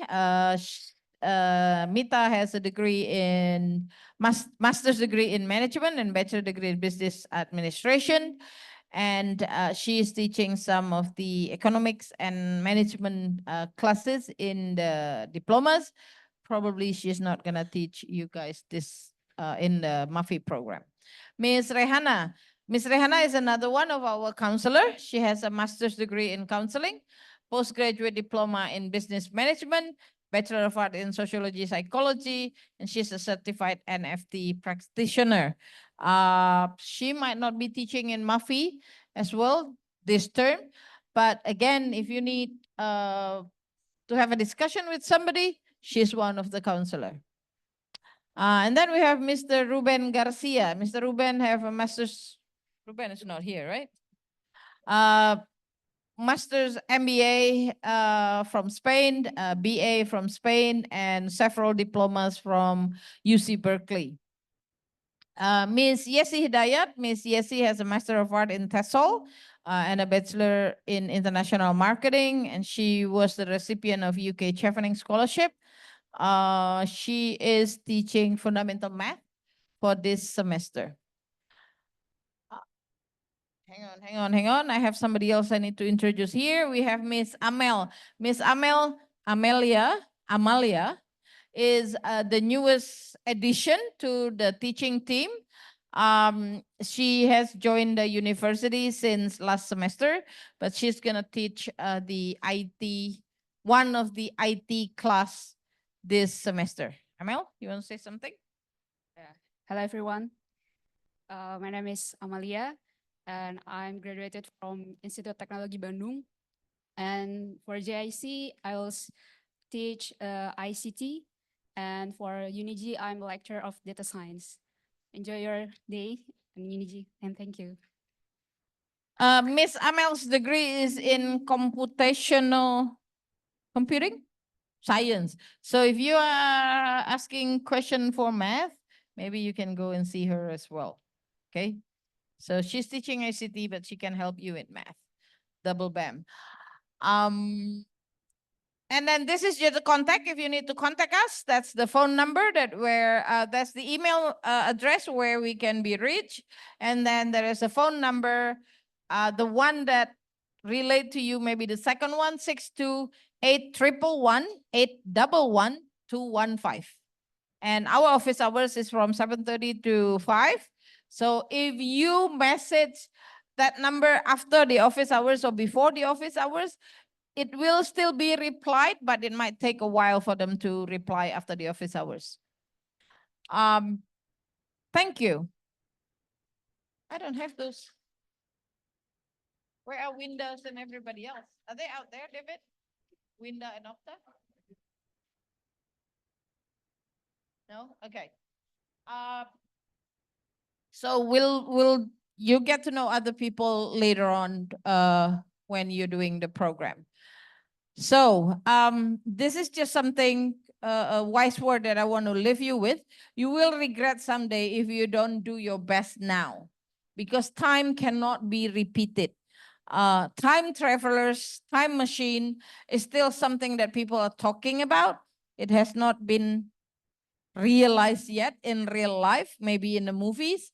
But again, because time cannot be repeated, you will regret something that you don't do now. So that's what I want to leave you with. Thank you, and I'll see you around. Thank you.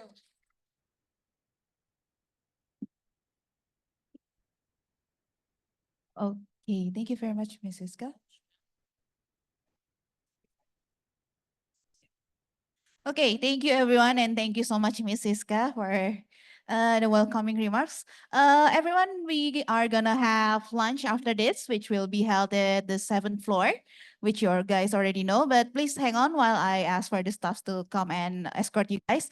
So the order will be parents will go first, because we have limited number of elevators. So the parents will go first and then students will go next.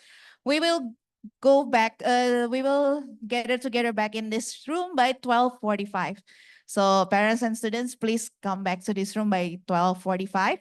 You guys are free to also check out the clubs and to check out the funding booths that the students have. So can you please wait for 1 minute, parents? Ada yang ice cream?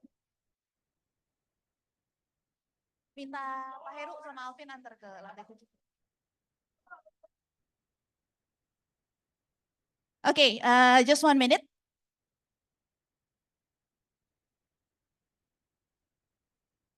Students outside, please be quiet.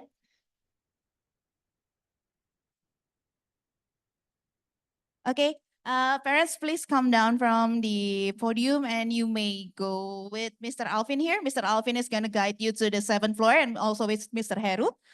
Students, I ask for your patience. We're going to wait for a little bit.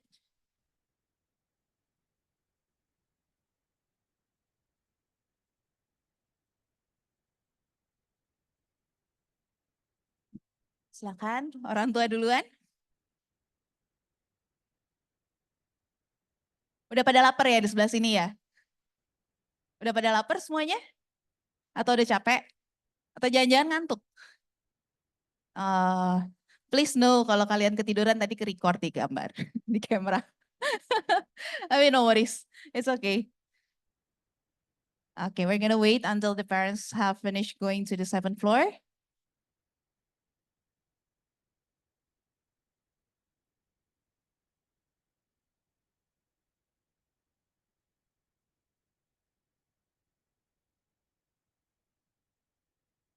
Oh yeah. By the way, we also have ice cream for you guys. So if you want to grab some ice cream, feel free to do so. Asal jangan dibawa ke dalam auditorium ini. We're gonna wait until the parents have finished.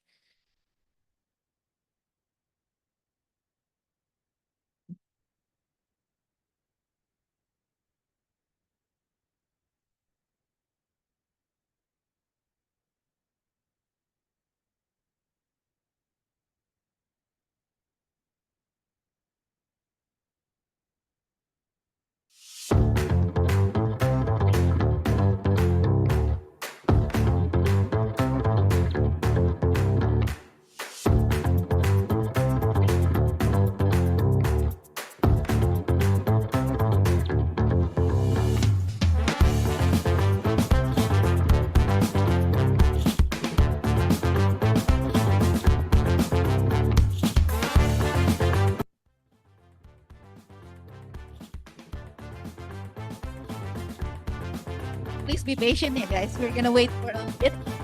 Sabar, lapar-laparnya ditahan dulu.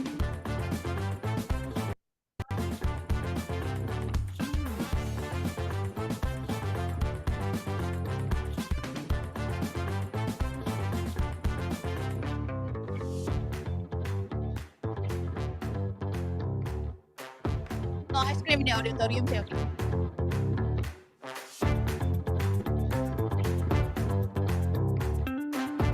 Udah ready? Udah?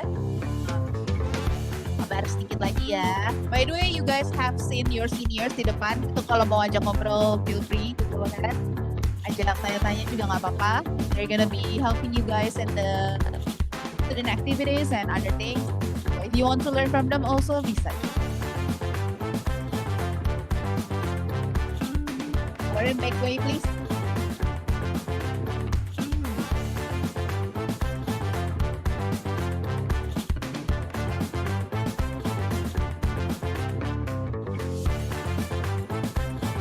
Oke, udah ready? Oke, students please come down. Let's go and eat. Sedikit-sedikit ya, pelan-pelan ya. Make way please, yang di sebelah sini. Mr. Alvin is.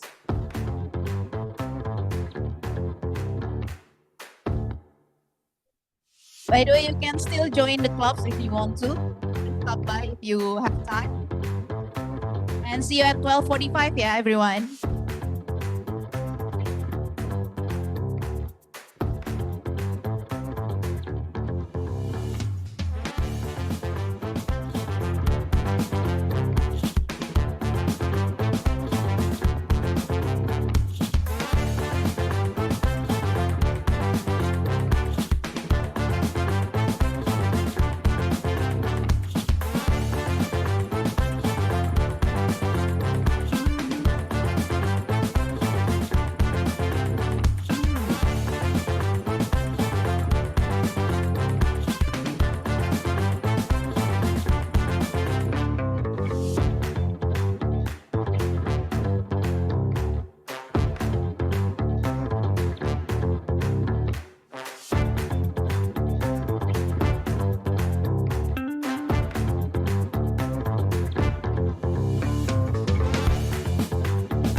Bisa slide dari sini.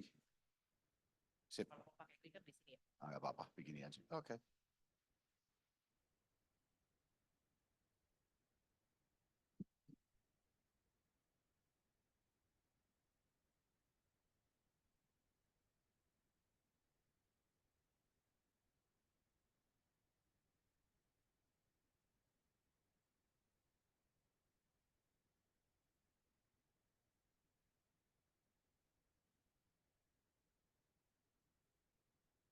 I have had my lunch, yes, and I've got a class in 45 minutes. I'm gonna have to do this quick. Oh no, we quicken now the session. I'll try and, well, cover as much as I can, yeah. You don't wanna? Okay. Sure. Good afternoon for all students and parents who are still outside. Please return into the auditorium because we're gonna begin our session shortly. To all parents and students who are still outside, please return to the auditorium because we're going to start our next session shortly.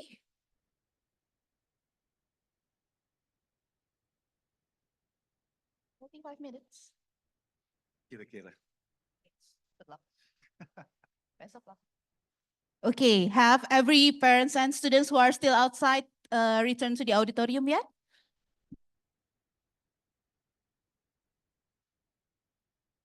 Langsung aja kali ya? Okay, I think we're just gonna start the session because most of you are already here. I would like to introduce your Mufy coordinator, Mr. David here. He already introduced himself before the lunchtime, and he's gonna give you an academic orientation today. So he's gonna give you all the ins and outs of this college and how to pass the course. So I would like to have all students to really, really listen carefully because this is gonna be the most important point that you need to understand before you start the courses. Okay, please give a big round of applause for Mr. Henderson, please. You can do louder than that. You guys already had lunch. All right, thank you, Mr. David. Okay, so this afternoon we've got two main objectives. The session that I'm going to talk to you now is regarding the subjects that you are going to think about choosing. And then the second session this afternoon is we will actually enroll you. So we're now getting into the serious part of today where you will actually be enrolling into the Monash University Foundation year. Your school days are over. You can burn your uniform. You can throw it away. You can do whatever you want because we're not going to ask you to wear a uniform again. So hopefully that's a good start to this.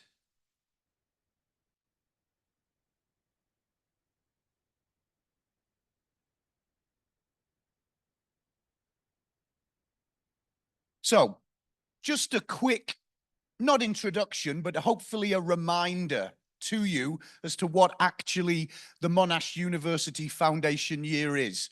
This is the only official pathway to undergraduate study in Monash University.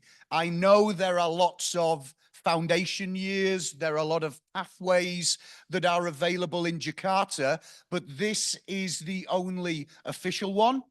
This is the only one fully approved. This is the only one completely created by Monash University. Everything we do here comes from the university. We create nothing. So all of the tests that you will take, all of the assignments you will be asked to do, all of the examinations you will be asked to do are created by Monash in Melbourne. All we do is we deliver them here to you. Now, this curriculum has been updated in the last few years. And what that means is the university has looked at the subjects that they want you to study here to make sure that when you complete your foundation year, you will be fully prepared to become a Monash University student. You will have all the skills you need, you will have all the knowledge you need, you will have all the experience that you need to be a success at Monash University. This is what we mean by a totally updated curriculum. It comes from the university. You will be taught using what's called an LMS, a learning management system. The nickname that we use for that system is Moodle. And once you've been enrolled, you will be given a username and a password, which allows you access into this online system. There you will find all of your lecture slides, all of your assignment information, examination information, and basically everything you need to study at Monash College. Now, the main reason students choose the Mufy program, the Monash University Foundation Year program, is because of its flexibility. By taking Mufy, you can basically apply to any degree at Monash University. If you want to be a lawyer, Mufy is the way into it. If you want to be a doctor, Mufy is the way into it. If you want to be an engineer, Mufy is the way into it. So every single degree from Monash University is available to you now. This is the reason why a lot of people choose this program. You can also study a double degree. So if for some reason you wanted to be a lawyer, but in Japan, you can study Japanese and law at Monash University, and you would come out with a degree in both of those areas. So you've got a lot of choice. This is the main reason people want to study at this foundation year. If Monash is not your preferred destination, if for some reason you prefer, let's say, the UK, not pointing to anybody in particular or showing any favoritism, but if you decide that the UK is a better choice for you, the foundation year is accepted by, I would say, 99% of the universities, the good universities around the world.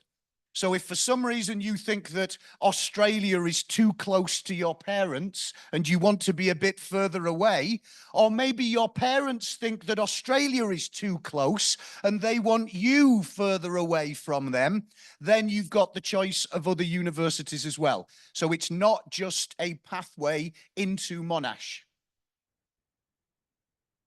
Now, I'm not going to go through all of these, but again, as I mentioned earlier, this curriculum is created by Monash University to make sure you have the skills that you need to be a successful university student. And that's kind of a list of the things that you'll be taught and you'll be going through on the program.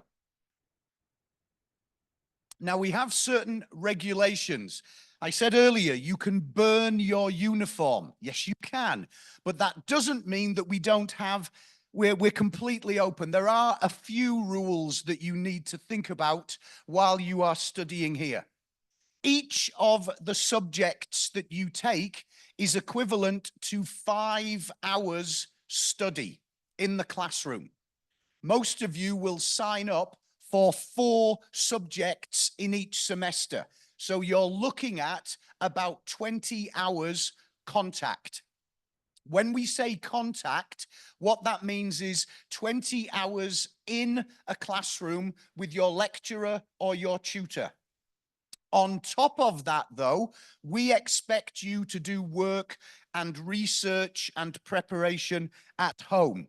So you can basically add another 10 to 15 hours per week to say what is expected of you as a university student. So you're looking at somewhere between 30 to 40 hours a week you should be spending on your studies. On-time attendance, again, not school. We don't ring bells. We don't blow whistles. We don't walk into the car park and tell you to hurry up and get to your class. But most lecturers use what we call a 10-minute late policy. That means that if you are trying to get into your lecture or your tutorial and you are more than 10 minutes late, they may choose to refuse you access. Firstly, because they've already started teaching, which means a student coming in late to the room is going to disrupt the lecture. It's going to stop other people concentrating. But also, it's just a question of being polite. If you were the teacher trying to teach people and people were constantly walking in late, you would get annoyed as well. So please try to turn up on time for your lectures and your tutorials. It's important. The more information you miss because you're late, the more difficult it is to pass your subjects. So just keep that in mind, please. Absence with medical notes or letter from parents. Now, again, this is an interesting point to make. Yes, we are human beings, and human beings occasionally get sick and don't feel well enough to attend. And that happens, and we understand this. But you've also got to understand that we live in Indonesia. And what that means is, if you want a medical note from a doctor,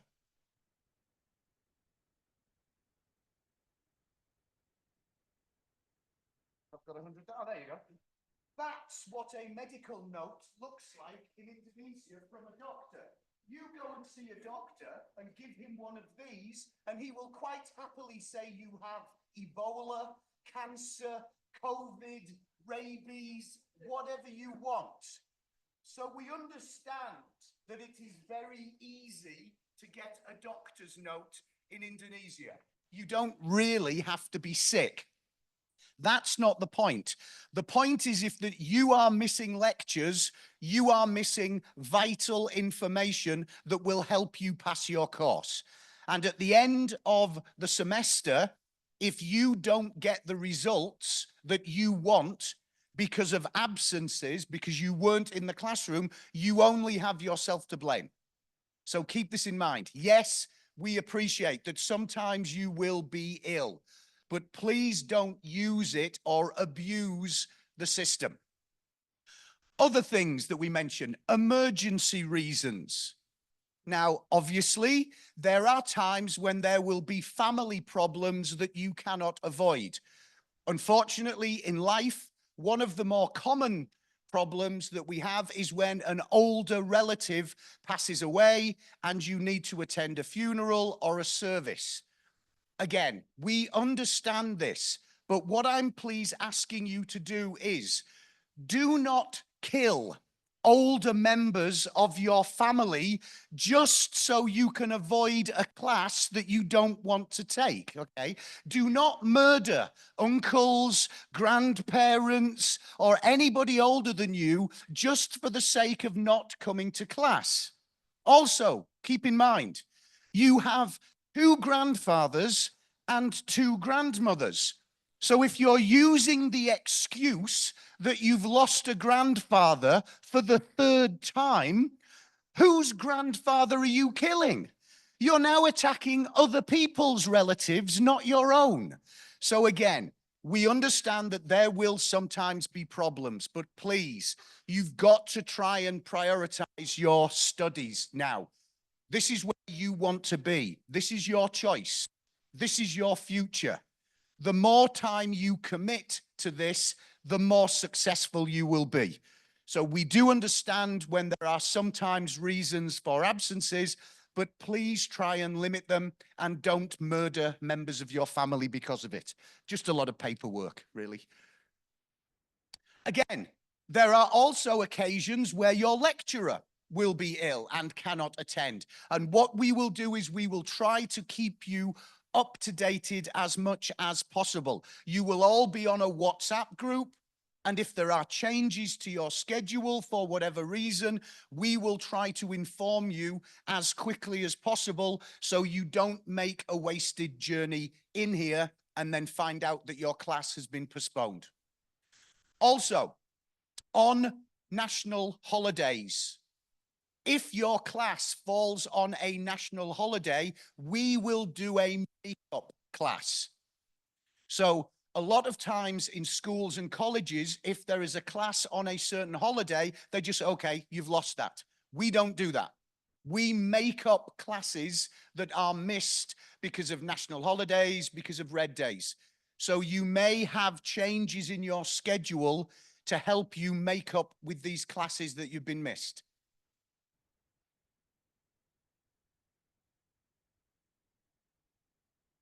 Now, how do you get into this program? And more importantly, how do you pass? Enrollment. Again, you're going to do this after I finish speaking to you today. There'll be somebody coming that enrolls you. So Mufy students are required to enroll in at least 8 units over 2 semesters. This is the basic structure of the Mufy program. You will take 4 subjects this semester, and assuming you are successful, you will then take 4 subjects next semester. Once you have completed 8, that means you have graduated from Mufy, and you will be able then to go into first-year degree programs. Depending what you want to study at Monash University will affect which units you choose to study here.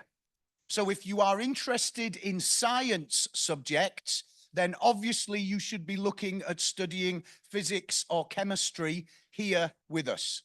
If you are interested in more business-sided subjects, then we would recommend that you take accounting, because that will help you later on at the university. For students, interested in arts, you kind of have a free choice. You can kind of look around what's available and decide which one you want to take. So keep in mind, what do you want to do at the university?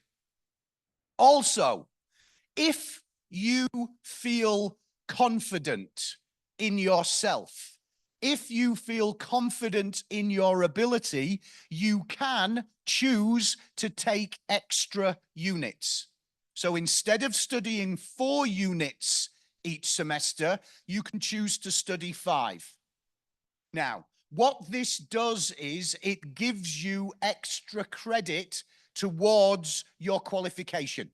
It means that your score at the end of your program should be higher. But, and this is a very large but, it means a lot more work. I'm just going to let that sink in a moment, okay? I've already told you that you can kiss goodbye to 30 to 40 hours per week. If you add more units to your enrollment, you're starting to look at 50 or more hours per week of study. Personally speaking, I do not recommend students take the extra units. It's better that you focus on the 4 units in the standard program than try and do extra units, because a lot of the time students find it too difficult and all of their grades in all of the subjects suffer because they have too much to do. So it is possible, but I'm giving you advice from my personal experience.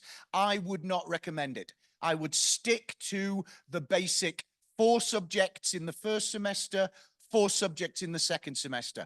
That's what the course is designed for, and that will give you the perfect start for your university studies. So it is available, but I am not recommending it. But during the first week, if, for example, you can't decide if you are interested in physics or chemistry as a subject to study here, you can go into as many classes as you want in the first week. So if you have a free period and you think, okay, I'd like to have a look at accounting, or I'd like to see what physics is about, you are able to go into that classroom and sit in the class and take it. And then after that, If you decide to change your enrollment, you can do it within the first week without penalty. So again, if you are not 100% clear about what you would like to do in Monash and what you would like to do here, check out as many of the subjects as you can in week 1, see what you like, see what you don't like, and make a decision at the end of the week. There's no problem with you doing that. If for whatever reason you are unable to complete your Mufy program with us, you are able to withdraw from the program up to week 8. And what that means is by withdrawing, you will not have your scores registered. So it will look like you've never attempted the program. After week 8, if you need to withdraw for whatever reason, it will go onto your academic record that you started the program. Now, obviously, this is in very extreme situations. Potentially, you might be in hospital for a period of time and you cannot continue studying. But again, if this is something that you are struggling with, my advice, first of all, is speak to one of our counselors. Don't just give up immediately. Talk to people here. But if during the semester you do find that it's impossible for you to continue, you have until week 8 to withdraw, and it will not be recorded on your academic record. Any time after week 8, the withdrawal will sit on your academic record. But again, if you are feeling that, if there is some major problem, please talk to us first before you make any decision, and we will give you the best help that we can. Subjects available. What are you going to choose from this semester? What is available to you? Okay. English. Don't care whether you don't like it, you're doing it. It's compulsory. Every single student, every single Monash University Foundation Year student must study English. So all of you will enroll in English 1. Then we have 2 maths units, Mathematics 1 and Fundamental Mathematics 1. Mathematics is a higher level than fundamental maths. It's a more difficult course. If you are intending to study a science or engineering-based program at Monash, or you are thinking about taking commerce in the Faculty of Business, you must enroll in Mathematics 1. You have no choice. If you are interested in studying business at Monash University, or arts, or any other program that is not science-based, then you should be taking Fundamental Maths 1, the easier option. So this is your decision. You need to decide which level of maths you want to take based on what you want to do at Monash. But as you can see at the bottom there, on Friday this week, please, at 8:30 in the morning, we would like you all to be back here because we are going to give you a maths placement test. So this week, on Friday, in here, please, you are going to come back into this room on Friday at 8:30 in the morning, and we are going to give you a placement test, a mathematics placement test. The reason behind this, we need to know your basic level of mathematics. Now, we need to get, I know we have your school records. I know we have the qualifications that you have passed before, but a lot of times there's quite a difference between the qualifications that you got at school and what we require here. So we are going to give you our own placement test. It will take about 40 minutes. You will all take it together in this room. You will need a laptop. You will need a gadget. It is an online test. And on the basis of that test, we will then be able to give you advice as to which maths unit is the most suitable for you. So if you do well on the placement test, then we will have no problem you enrolling in Maths 1. If you struggle on the placement test, we will then sit down with you and give you advice about which maths unit to choose. But even if you do not do well on the placement test and you still want to take Maths 1, we will not stop you. At the end of the day, this is your decision. All we can do is give you advice and help and information. But everybody needs to take this placement test, please. So get up early on Friday. Be here for before 8:30. You will come into this auditorium and you will be given a placement test. As I said, it's online. You need to bring a gadget and we will have the results by the afternoon. And then at that point, we can start looking at the results and talking to you individually about what you want to do in the future and give you advice to help you. I've got to make it clear. We cannot tell you which unit to choose. At the end of the day, it is your decision. All we can do is give you advice and help to help you make the correct decision for you. So that's happening this week, please. So all of you will take English. All of you will take one of those maths units. So that's 2 of your subjects. As I mentioned, for business students, we would recommend accounting, because it gives you the basics of accounting and you will definitely study accounting at a business or commerce degree in Monash.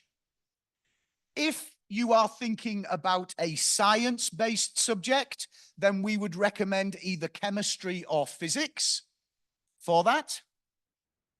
And ICT, you will see ICT 1 up there. ICT is a computer unit, but it is not programming. It is not high-level computer science. It's basic software, so Word, Excel, PowerPoint. These are very useful skills and knowledge for all students. We strongly recommend that all students take ICT 1. You do not need computer knowledge. You do not need to be a software engineer. As long as you can turn on your handphone, you can probably do the course. That's the level that we're talking about. One other good reason. Normally, students taking ICT score in the 90s. All students.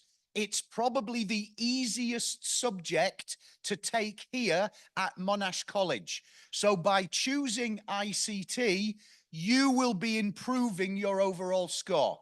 We strongly recommend that you consider ICT.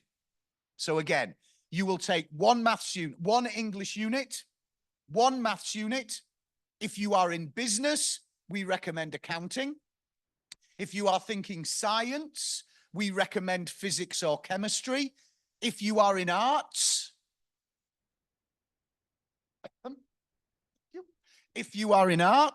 you have a, this is going to get annoying very quickly. I could just hit it with something. This normally works. This works at home, just tapping things. Take the battery out. That works. Oh, there you go. Right. So again, business, English, you will take one math subject and you will probably take accounting. Science-based, English, Maths 1, and either physics or chemistry. Arts students, it's open. You can choose whatever you want from that list. But again, I strongly recommend everybody take ICT because it's basically a guaranteed 90% score. Honestly, if you can turn on your hand phone, you can get 90% in ICT. And that helps you with your other scores as well. So we strongly recommend it. So those are the subjects that are available for this semester. These are the ones that you're going to think about enrolling in.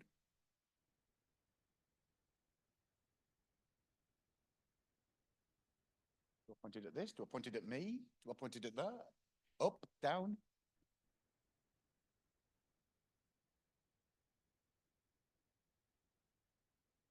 No, so let's concentrate on the top of this. As I said, a standard Mufy program is 8 subjects, 8 units. So you will enroll in English 1 this semester. You will enroll in English 2 next semester. That's a pair, English 1 and English 2. You will choose a maths unit this semester. So let's say you enroll in Fundamental Maths 1. Next semester, you will take Fundamental Maths 2. So that becomes another pair of subjects for you. If you are a business student, you will enroll in Accounting 1 this semester and Accounting 2 next semester. So that is a third pair, the 5th and 6th unit, same subject. That leaves you 7 and 8, the last 2 subjects for your Mufy qualification. You can either do a pair, so you could do ICT 1 and ICT 2, or you could split it between subjects. So you might want to do ICT 1 and physics. So the last 2 can be different. The first 6 must be in pairs. 2 English, 2 maths, 2 accounting, 2 physics, 2 ICT, and then the last 2 can be different if you want it to be. Again, the bottom part of that slide talks about the extra units, but I've told you before, I certainly do not recommend doing the extra units. It's a lot more work.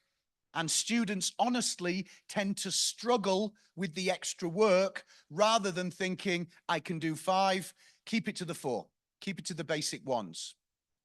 So that is how you get to 8 units in Mufy. Any questions so far? Obviously not you, because you're students and you never say anything. All that happens when I say, any questions, is everybody on this side of the room goes, oh shit, and puts the head down really quickly and tries not to make eye contact with me.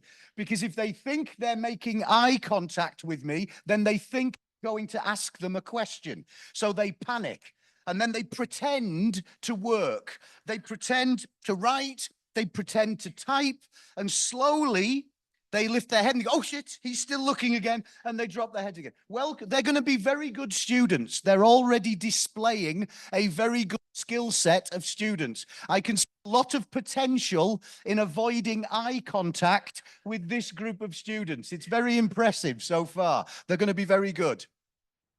All right, we'll move on. Also, starting last semester, starting last year, there are bonus marks available for your Mufy qualification. So all undergraduate courses, single or double degrees, owned by the Faculty of Business and Economics. So if you are intending to study in the Faculty of Business or Economics at Monash University, you can earn yourself extra credit on your Mufy score. So 1 bonus mark on the final Mufy score for students who take Accounting 1, Accounting 2, with an average of over 60 between those. You will be given 1 extra % on your score. If you decide to take the mathematics unit, again, you will be given an extra percentage if you score over 60. And if you can 2 bonus marks for students who successfully complete one or more of the above mentioned units with 65. So if you are scoring continuously over 65 in your studies and you are enrolled in either mathematics or accounting, you will be given bonus marks. You will be given extra marks automatically. You don't have to apply for it. It will be added to your score. So it's kind of a bonus for students going into the Faculty of Business. That is what the Moodle site looks like. I mentioned earlier we have a learning management system. That's the front page of our Moodle site. You will be given a password, or you will create a password, you will be given a username, and this is the portal that you use for all of your courses, the information, the slides, the tests, etc., etc. You will be given access to this after you have enrolled. As I mentioned earlier, we create nothing here.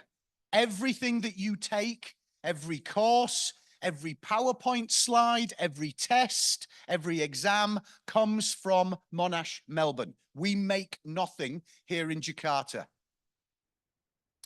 Assessment types and weight are designed by Melbourne. So if an assignment is worth 10% of your course, that was decided by Melbourne, not by us here in Jakarta. They decide how much each part of your course is worth, not us. All courses are moderated by Melbourne. Moderated means at any time you are studying with us here, the lecturer in Melbourne can ask to see your work. So let's say that you've taken a test in week 3. If the lecturer in Melbourne wants to see your test and how we have marked it here, we send samples of your work to Melbourne. And what that means is there is consistency with the marking. If we are being too galak here with you, Monash will increase your score. If we are being too easy when we mark your tests, Monash will bring down your score. So the point being, all of your final grades come from Melbourne, not from Jakarta. Your final exams are marked here, but then all of the exams are sent to Melbourne to be double marked. So you can be confident that when you get a Mufy score, when you get your qualification, it's come from Melbourne. Even though you were studying here, it's exactly the same. There is no difference between the examinations. There's no difference between the marking. There's no difference between any part of the course.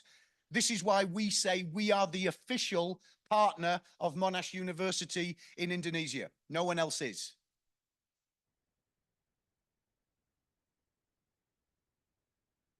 Now, what are you expecting during the semester? All of your courses will be a mixture of coursework. Coursework is work given to you between week 1 and week 14 of the semester. And again, it will be assignments, reports, presentations, case studies. You may need to make videos. This all happens during the semester. And then the final exam happens in week 15 of the semester. So you will have 1 week at the end of the course where you will be given your final exams.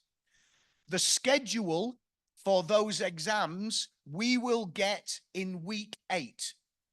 You take the exam here in Jakarta at exactly the same time that the students in Melbourne are taking the exam.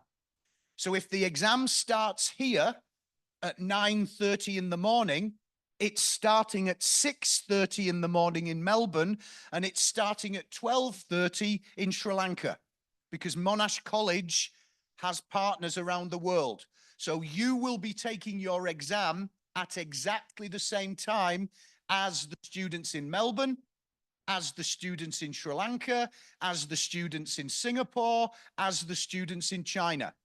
They're not staggered. It's not different days for different countries. You take your exams exactly the same time. So we will have that schedule in week 8. As you can see, most subjects are a split. The final exam is worth most of the time between 30 and 40% of your final score. So more of your marks come from the work you do during the semester. If you don't focus during the semester, you cannot save yourself with a good final exam. Because if you don't get good grades during the semester, the final exam is not enough to help you increase your average. You need to be performing well throughout the semester and in the final exam. The final exam cannot save you. If you're only scoring 30 and 40% during the semester, you cannot do well. You will not be able to do well with a good final exam. You will be too far behind. So you need to spend as much time, if not more, on your coursework as you do on the final exam. It's worth basically double.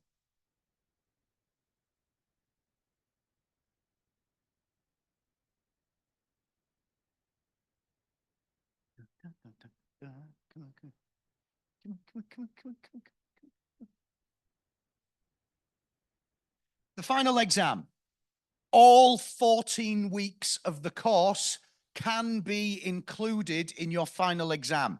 So don't think that week 1 of the course is just, hi, nice to meet you. How you doing? Where'd you live? Oh, nice. It's not.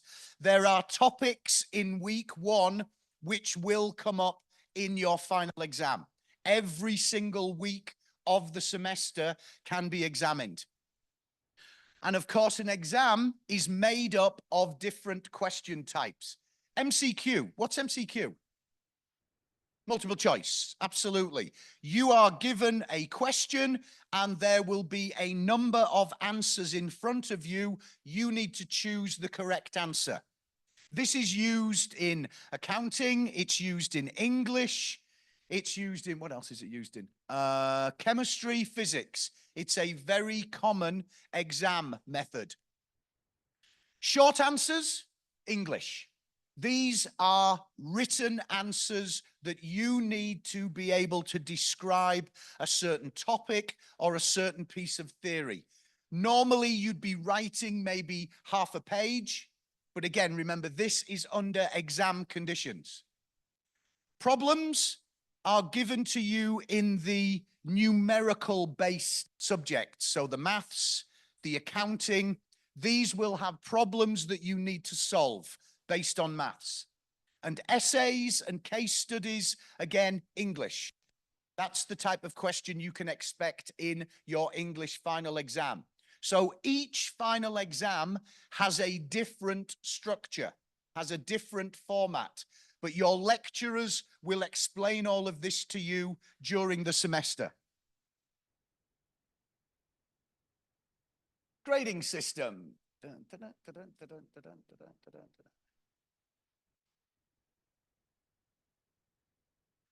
Monash grades you in 2 different ways. So when you get your final score, you will see 2 different scores on there.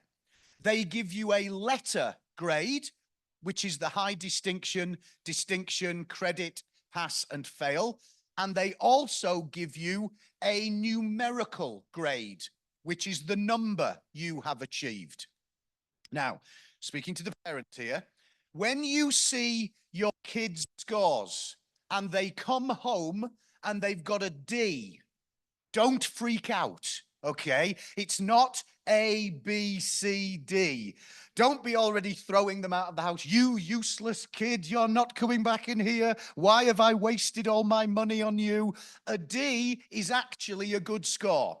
Okay, the number of parents that get angry here because their kids have got a D and then realize that D is actually pretty good. So don't freak out about Ds, okay?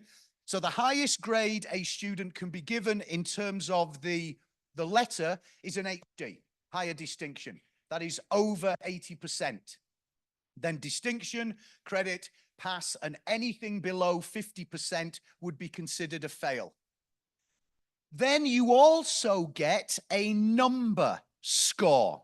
So each unit, you will be given a number out of 100. You will be given a percentage.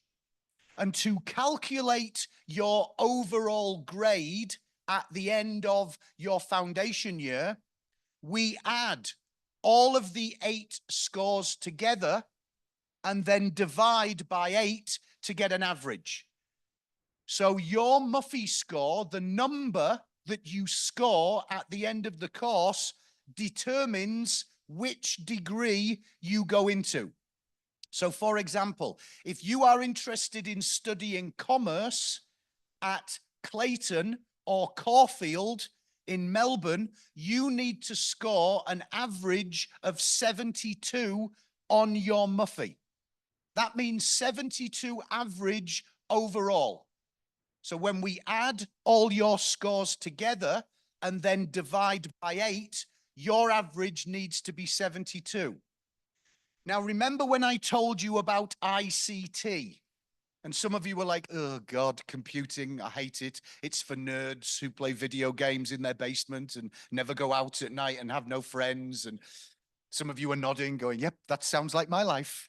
Well, ICT, as I told you, it's very easy to score 90% on your ICT subject. So if you are scoring in the 90s on ICT, it pushes up your average grade. It means that other subjects, you don't have to be scoring, you could score in the 60s and still your average is over 70. This is why we recommend ICT. It's easy to get a good score on. It helps you overall at the end of the program. Again, you've got to think about your average. Your 8 scores added together and then divided by 8. That's what's going to determine which degree program you go into. Each degree program has a different average. And if you don't score the average that you want, you might have to look at a different campus. So Clayton and Caulfield are the most popular campuses. They ask for the highest average. If you don't get that, you might be looking at Peninsula or Gippsland. These are campuses outside of the city. They're not as popular, the facilities are not as good, but that might be where you go because your average is not strong enough. If you really do badly, you may need to look at Malaysia. The campus in Malaysia, the average to get into Monash, Malaysia is a lot lower. So you should not be thinking that 50% is enough on any of your scores. It isn't. All of you should be thinking that a minimum of 70% is the average you need to maintain to be able to get where you are wanting to go. If you want to do something like biomedical, it's 80% is the average. So keep an idea that 70% is what you need to be scoring in everything as a minimum. And again, ICT, I can pretty much guarantee that most of you in this room will get into the 90s if you choose to study ICT. It helps your other scores. That's why we recommend it. Don't make things too difficult for yourselves. Again, various faculties at various universities accept different Mufy scores. So if you are here, but you're thinking about going to Melbourne University rather than Monash, they will be asking for 80% average or above. So again, the important point of Mufy is your average score. When we add all of your grades together and divide by 8, this is what you need to keep high. This is what you need to look at to make sure that you're constantly getting over 70% on every assignment, on every test. So you will end up at the degree and the campus that you want to be at. This is how Mufy accepts. This is how Mufy works from your transition here into the degree program. Any questions about this so far? See, your parents are just as bad as you. They're not asking questions either. None of them were they all went like this. They were having trauma. They were remembering school. They were remembering university, thinking, oh God, I remember that. I don't want to get asked this question. They've all been through it. They know what I'm talking about. It's fine. So again, how you would work on this, you would take the top, let's just stick to the basic 8. We would take the 8 scores from your 8 subjects and then basically divide them by 8 and you get an average score. That is your Mufy score. That is what will determine where you go and which degree you go into. And as I said, for you to be safe, I'm telling you, I'm advising you, you need to keep a 70% average or above in everything. That will probably ensure you get where you want to go. Those bonus marks I mentioned for accounting and mathematics are added to your final score. So if you score 78 average and you've done well in accounting and you've done well in Maths 1, that would be pushed up to 82. You would be given those bonus marks at the end of the program. Okay, special consideration. I've kind of covered this, to be honest. This is a situation where you are asking for additional time to complete an assignment. Generally because there has been some problem at home, there has been some family matter, it might be illness that you need to look at. We cannot grant you special consideration ourselves. Your request must go to Monash and must be approved by Monash. So when you apply, if you need it, you need to give us evidence of the problem, and then we apply to Monash for you. It's not our decision. We do not make the final decision here. If Monash feels that your reason is not strong enough, they will refuse your request, which means if your assignment is late, you will have marks deducted. So remember, any problems, any issues, you need to speak to us quickly, and you need to provide evidence for us to help you should you need special consideration. Again, 2 working days. If there's a problem, tell us quickly. We will help you fill out the form. We will submit it to Monash for you. But at the end of the day, it is their decision whether you are granted the special consideration. It's not our choice. Again, very limited situations. A cold, not going to work. Broken up with your girlfriend, your dog's run away, your rabbits died. Very sorry, that's not going to work. So it has to be something fairly serious for Monash to make the decision in your favor. And again, you need to provide evidence. Doctor's notes, hospital bills. I suppose in the case of a dead relative, we'd like the ashes, please. And I'm kidding, we don't want the ashes, that's all right. But some proof, obviously, that your relative has unfortunately passed away. We don't want the ashes. That's okay. Academic misconduct. Unfortunately, this is something I need to talk about because universities are struggling with this. I know Siska mentioned AI earlier. At the moment, there is no clear universal guideline as to how students can or can't use artificial intelligence. Universities are still deciding on their policies. So different universities and even different subjects have different rules. To make sure that you do not have a problem with this, it's my advice to you not to use AI at all, unless your lecturer tells you specifically it's okay. So start from it's not okay and then work into it's okay if they tell me to. Don't start with it's okay and then think, oh, if they tell me it's not, that's better. Try not to use this. Now, I get it.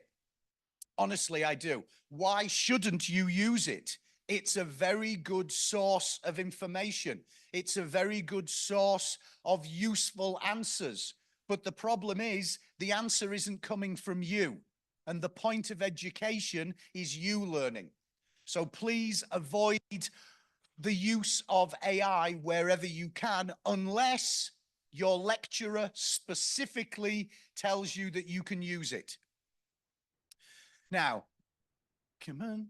Consequences. If you are caught using this technology and you have not been given permission, it turns into very serious offenses.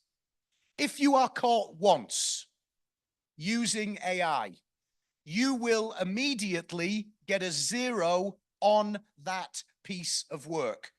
Whether it's final exam, whether it's assignment, whether it's report, immediately 0. If you are caught cheating using AI twice, even if it is in a different subject in a different year.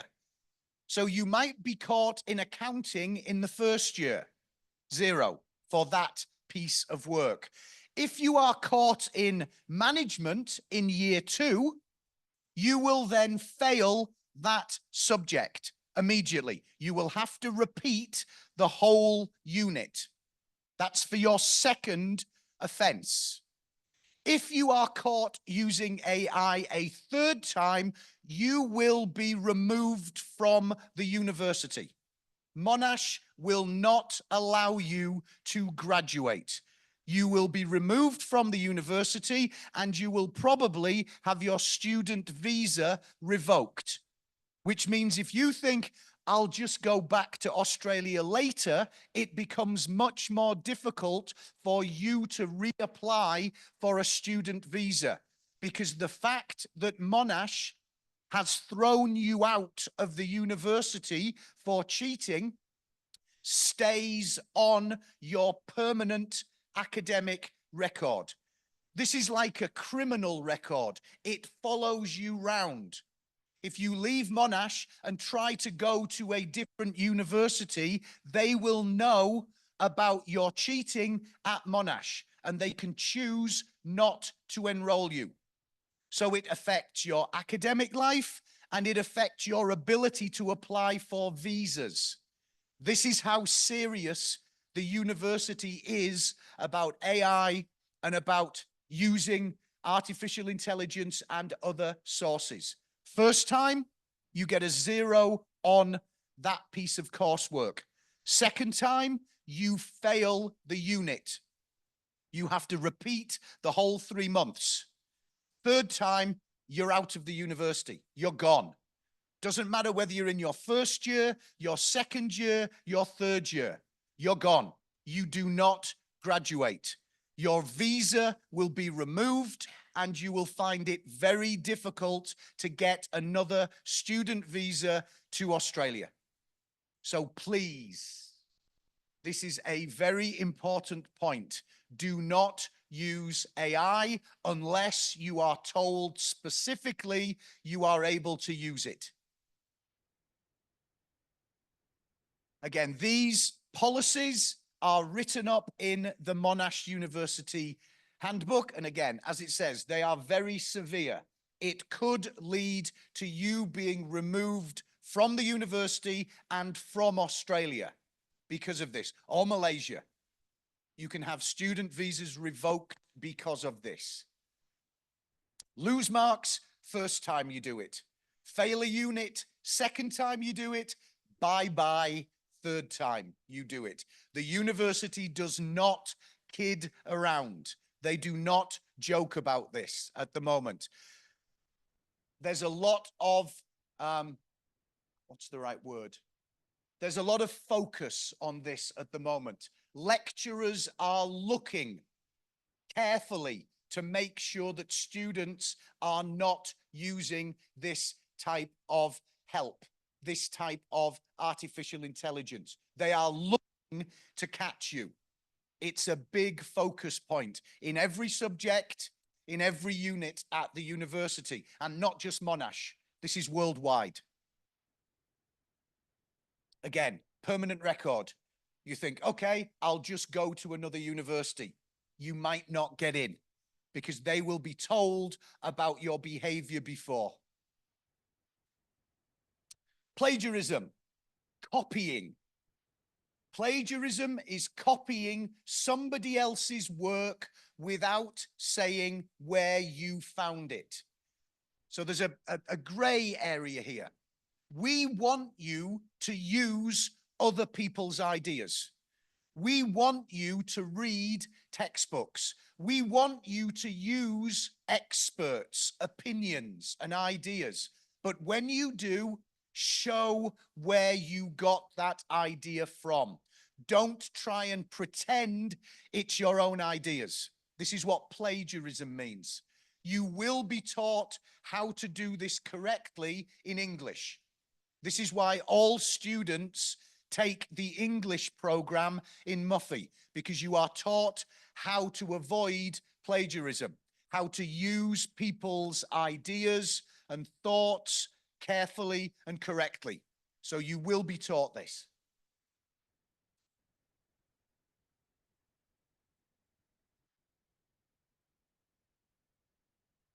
Other issues that you may have. Still doing plagiarism. Again, how can you avoid plagiarism? We will teach you how to avoid plagiarism. In the first few weeks of the English course, this is what it focuses on. English 1, you are all taking it. You are all going to get this information in the first few weeks. And it's information that you will use in your first year, your second year, your third year. If you decide to do a master's, if you decide to go on and do a PhD, you will use this knowledge straight away.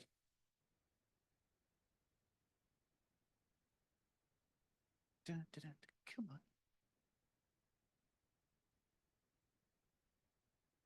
Collusion, another form of cheating. Collusion is where two students work together and then submit a piece of work that looks very, very similar. Now, again, let's just clarify this. Let's say that you have done all the work. You've been good, you went out, researched, you found sources, and you write a good answer to a question. Then your friend comes along and says, "Can I see your answer?" And when they submit their work, it looks very similar to your work. You both fail. Even if you did all the work, you both fail. So the easiest way around this is, yes, share ideas, help each other, share sources. But when you come to write your own assignments, do it on your own and don't share them with people. So it's your work and it's individual.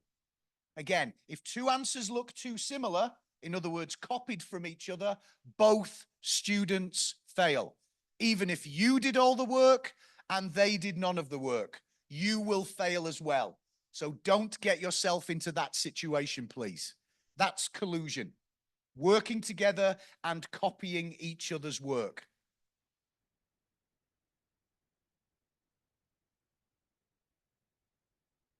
Ghost writers. A ghost writer is when you pay somebody else to do the work for you.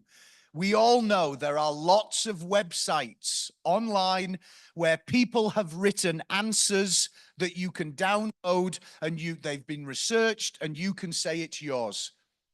But the problem is that because all of these websites are online, you can check them. You can put it into Google and find out where you got the answer from. So if you have paid or you have downloaded a complete answer from a website and you are caught, again, this is considered cheating and you will fail. Some of these websites are free. Some of them are paid for. Either way, if it's found that you are using somebody else's answers, you will fail.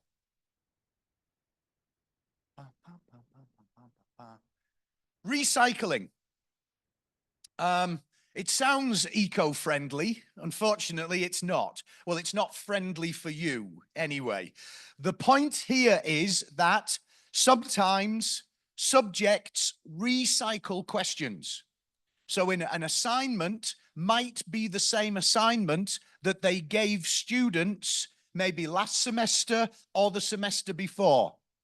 So if you use an answer that has already been handed in by a student in the past, that is considered recycling. And again, because it's not your own work, it will be considered cheating and you will score a 0. So all of the work that you do at university needs to be coming from you and only you, but using other people's ideas, other people's thoughts, other people's evidence. And again, we will teach you how to do this.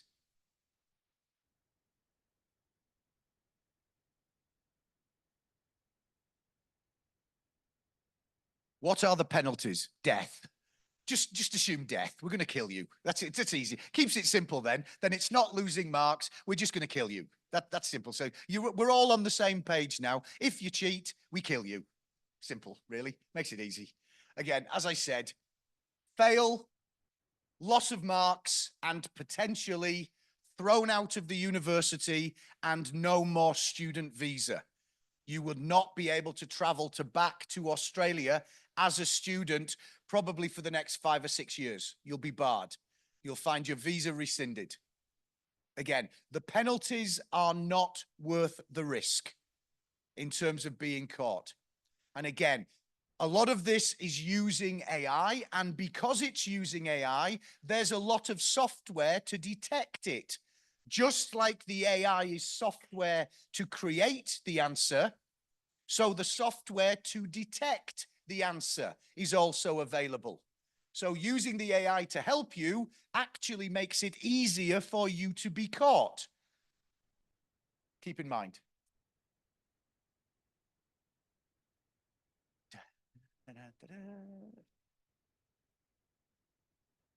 Again, AI, I'm sure you all realize what this is.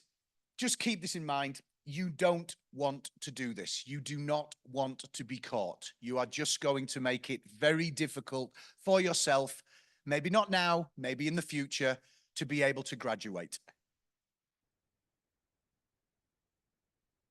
Turnitin is just an example of some of the software that we use here and other universities around the world use to check your answers, to make sure that your answers are original, to make sure that you have not just copied from websites or articles or magazines. So just as the software is there for you to use, the software is there for us to check you as well. Again, 0 tolerance with this. The university does not allow it. Oop, what did I just do? Help. This is what 0 tolerance means. Your world goes dark. Your world goes black. We take away your ability to see. Again, you will be shown Turnitin in your English class, so you will get to use it. You will be submitting assignments using this software. So you will become familiar with how to use this to check your own work. It's a useful software, not just for us to check you, but for you to check you. And again, this will all be covered in your English class. Eventually.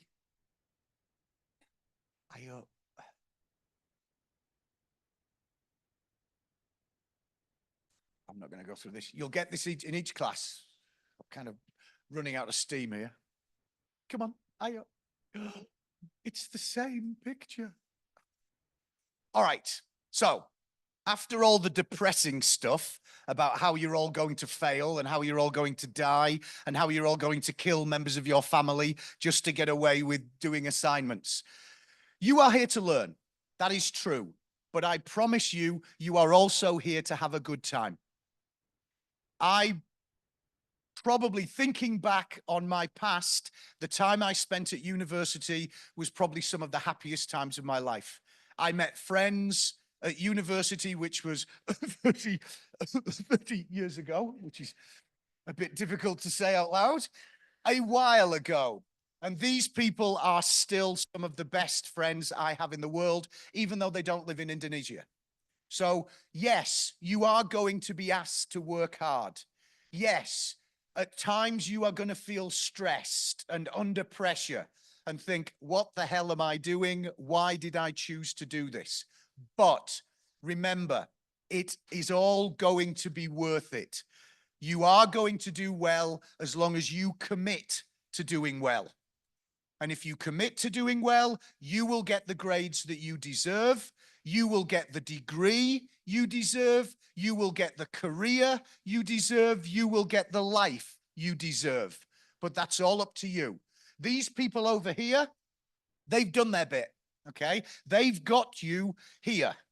They've got you to this point. They can only help you now. They've paid also a lot of money to have you here. Thank you very much for my salary, ladies and gentlemen. I very much appreciate it, okay? They're paying a lot of money to have you here. They're also paying a lot of money to get you out of the country. They do love you. Look at these people. Well, some of them love you. I think some of them love you. Some of them are asleep as well at the moment, but they love you.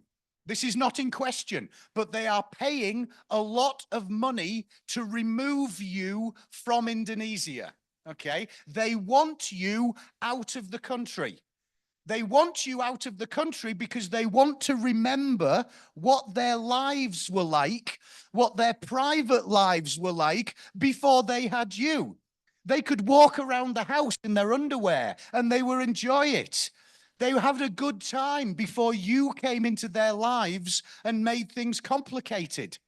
Don't be surprised if the first time you come home from Australia, they have turned your bedroom into a swimming pool or an indoor disco or a tennis court. First time. The second time you come home from Australia, all of your things will be in the garage in boxes. And the third time you come home, they will have moved house and not told you. Okay, so they love you, believe me, but they're spending a lot of money to get you out of the country to help you have a future. You owe them. Okay, just remember this, you owe them. But while you're getting a good education, have a good time. Enjoy yourself. Be an adult. Grow up something. Learn something about yourself, not just about subjects. Develop as a human being, and I guarantee you it will be the best time of your life. Thank you for listening. Enjoy your time at JIC. Thank you so much, Mr. David. I've got it. Okay, thank you. Mr. David has a class after this, so he has to rush to his class. Meanwhile, we're gonna have our enrollment after this, so students, please pay a good attention. I hope you guys, some of you, I believe, have got a pretty good sleep just now. But it's fine. It's fine. By the way, Mrs. Kai is gonna help you through with the enrollment along with Miss Okta and Miss Winda. Miss Winda is here. also. And we also have Miss Okta to help you guys. So please pay a good attention in this because this involves your subjects that you will take in this semester, in this term. And also, I would like to remind you that we still have another sessions tomorrow and on Friday. So tomorrow, parents can also come because we have representatives from Monash University. And Friday is the day where you guys will make friends because Friday we're gonna have some fun games and also orientation games. Also your math placement test, I believe. Ms. Siska, are you ready? Okay, thank you guys and give a round of applause for Mrs. Siska, please. Okay, it's me again. I'm sorry. This is a repeated act. Uh, if you, how many, do you bring a laptop? No? Okay. If there is no laptop, take out your handphone. Have you activated your JIC account? I need you to open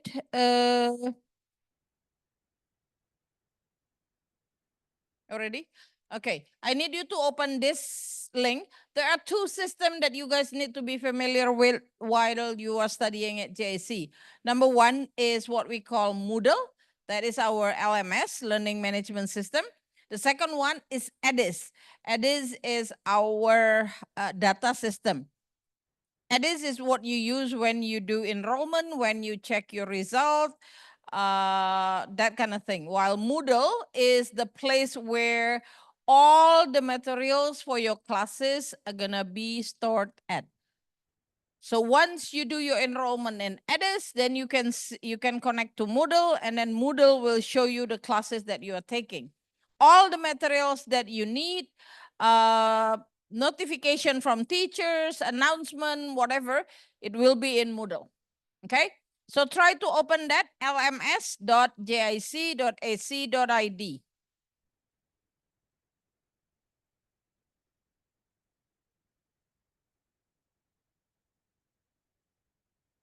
Okay, that's the site. lms.jic.ac.id.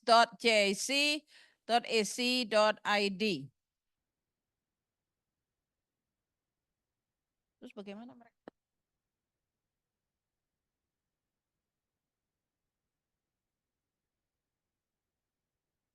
Now, you look at that, put in your username, put in your password, and log in. If you haven't changed the password, that means you're using the password that is emailed to you. Once you get in, you can change the password to something that you could easily memorize. Because you will need to access this site almost every day when you are in class. Your teachers will always refer to Moodle. Whatever you need, it will be in Moodle.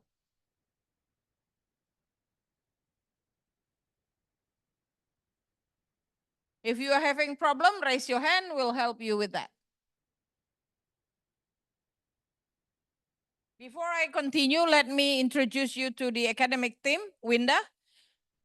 Winda is the senior academic admin, and then Miss Okta here is the one in charge of Mufy. Take off your... So that is Miss Winda, this is Miss Okta.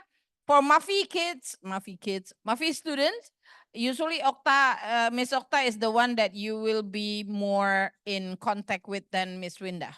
Okay, but they work together very closely. And then we have Mr. Bayu. Mr. Bayu is the one that will help you with your access to these two sites. And then we have Mr. Yayan. Mr. Yayan, come here. Mr. Yayan is the one that can help you install software into your laptop if you need help with that. We do have a licensed Microsoft Office that our student can use while you are still JIC student. But if you are using MacBook, then you might need to make sure that you have a license Microsoft operating system to use our license Microsoft Office. Got it? You have to have a license Windows. So if you're using MacBook, you need to make sure that your MacBook has licensed Windows, and then we can help install licensed Microsoft Office. Okay, you do need to have Microsoft Office installed in your laptop, because in one of the classes for ICT, you will need to install Microsoft Access, which is a part of the class. So that's why you might need to be in contact with Mr. Bayu and Mr. Yayan regarding the software needed for the classes. Okay, so everybody is logged in. You have your username and ID, your username and password settled. Okay, Okta, can you get into Moodle?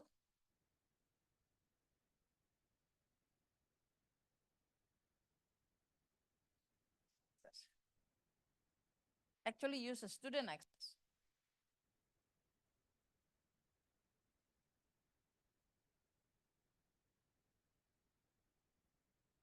Is that a student access? Use a student access. Can we use one of the students? Ya, nggak di-enroll dulu, nggak apa-apa dong. Nanti kan kita enroll bareng. Kan mestinya keluar itunya. Enggak, gue mau ngeliatin mereka di sini dulu. Okay, once you get into Moodle, you will see that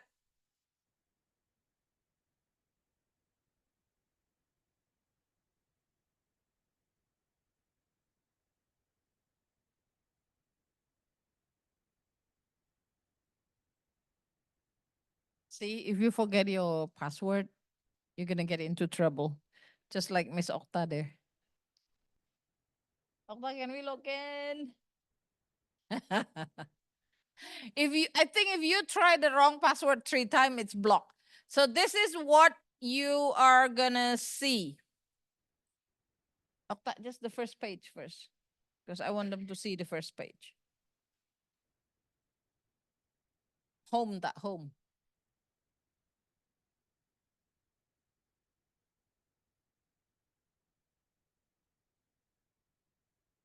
Okay, this is what's gonna be, this is what you're gonna see. And on here, you can see announcement. Whatever announcement that is, that the college is trying to pass on to the student, you will see it here. You will see the calendar, and then continue down, scroll down, Okta. You will see the semester calendar. This one is for diploma and Western, and there will be, this one is for Mufy. So your program is Mufy, you just look at this one. So if you look at that, for this semester, you have a break. Oh God, there is no holidays. You will have a break September 16 to 20th.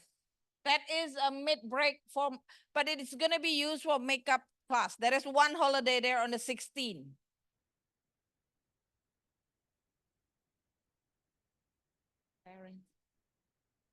Parents. So he's not going to do enrollment? Can he just stay? Oh, well. Okay, so if you look at this, your break is in that week. And we put in mid-break and makeup class. So if there is any classes missing, there is a possibility that teachers will do the makeup class in that week. Okay? And then scroll down, Okta. And then your exam, even now you can prepare for exam already. Your exam probably start on the 2nd of November, and it will probably last to the 16th. We don't know the schedule yet, but Melbourne will give it to us probably by week 5 or 6. Okay, as soon as we have it, we'll pass it on to you guys. So this is just a general plan for now. That's what usually happen. Exam started on Saturday, going through the next 2 weeks. Okay, Again, depending on the classes that you are going to take. You're not going to have exam for 2 weeks full. You're just going to have exam or certain days depending on the classes you take. And then you want to go to general resources. General resources will show you this. What is the course category? What do you need? Where do we have the AI module? Oh, okay, here. This is a general one. So, mana tak? AI. Okay, there's an MC Academic Integrity module. You will have to go through this module. The good thing about Moodle is we can track what you're doing. So if you don't do this module before, I think week 2 or something, some part of your class assessment, you might not be able to do. So this is something that you need to go through.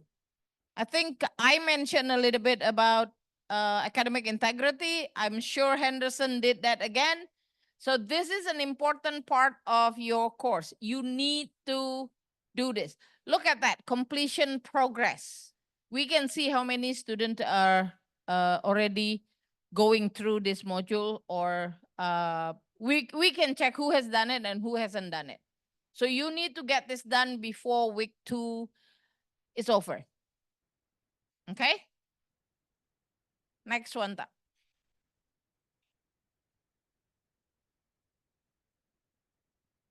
It's only take about 20 minutes to complete, so it's not a long module. So going back again, if you need an IT support, you just click on that and then you get IT support, or you go to general resources and get to your Okta, general resources and get to your course. Okay, here there's all of those are our courses. They will not see this though. Okay, you will just see yours.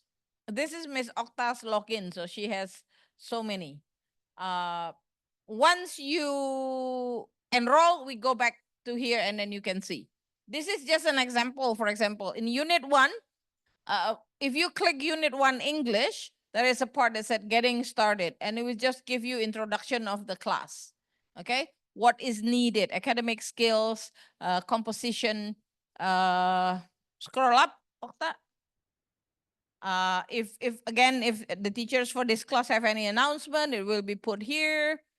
And if you just look at the guide here, use of Gen AI and Foundation, English Unit Guide, Weekly Planner, Academic Expectation, Class Expectation, Embedded Videos, teaching, all those that you need to do just for this one class.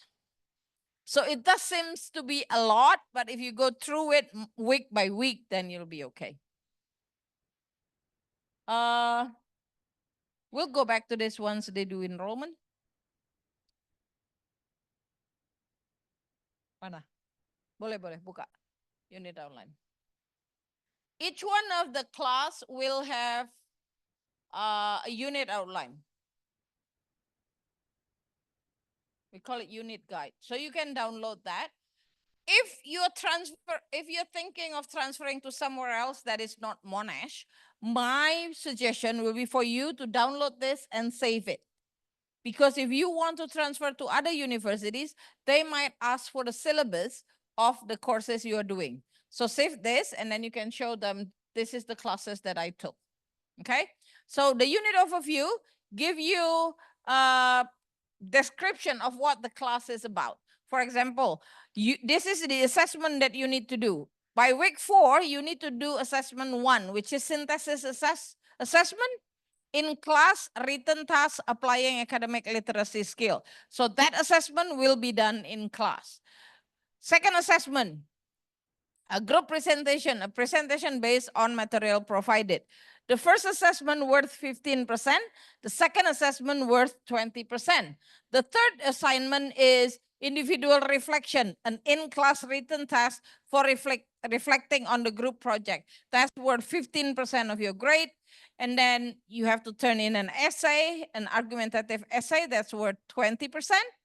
and then you have an exam at the end of the semester, that's worth 30%. That's how your final grade is gonna be derived from or calculated from. Okay, all of that. And you could actually, before the end of the semester, you could actually figure out what do you need to target for final exam.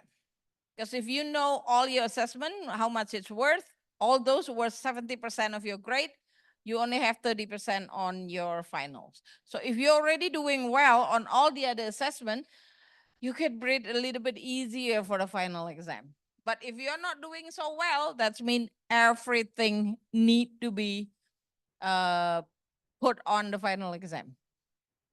Got it? Questions? Nope. Okay. So this is just what is the outcome that is expected of you, what is the skills and behaviors that is expected. Because this is English class, each one of the skills have a separate objective. So for listening, there's a certain objective, and then for speaking, there's a certain result expected. The same with writing and reading. Continue that.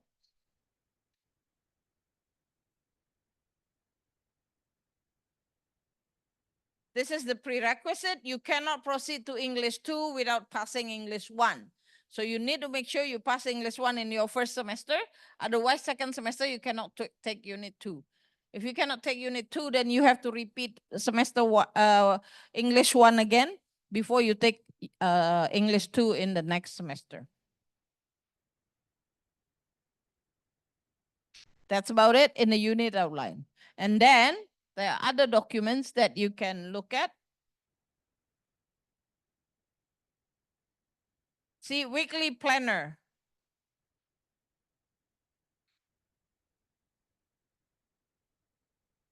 You need one weekly planner. So you can see this, what your teachers are planning to do every week. So you can get prepared beforehand. It's not, again, this is the different probably with high school. In high school, your teachers might not tell you what you're going to do the whole semester. You just come to class and the teachers just tell you to do things. With us, everything is already planned. So you cannot tell me that when you don't get your work done and your teachers report it to me or to Mr. Henderson, we call you in. You cannot say, oh, I don't know, miss. You cannot say, I don't know, because everything is given to you. So from now on, you can prepare already. In week 4, you do have an academic synthesis paragraph. So you're not even asked to write the whole essay. You're only asked to write a paragraph. That's my understanding of that. But I could be wrong. Check with your teachers. I taught this class like many, many, many years ago. Now I don't do that anymore. So that's the weekly planner, sorry. Next up. So there is a mid-semester break and so on and so on.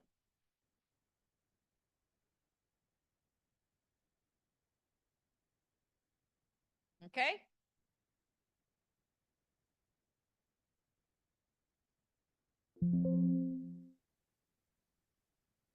So all this you can go through that one by one all by yourself. Now, that is one, okay? LMS, Moodle, that is one. The second one is what we call EDIS. The site for it will be, go there. It's https://edisjc.ac.id. This is when we're gonna do your enrollment. So everybody get in, log into your own account.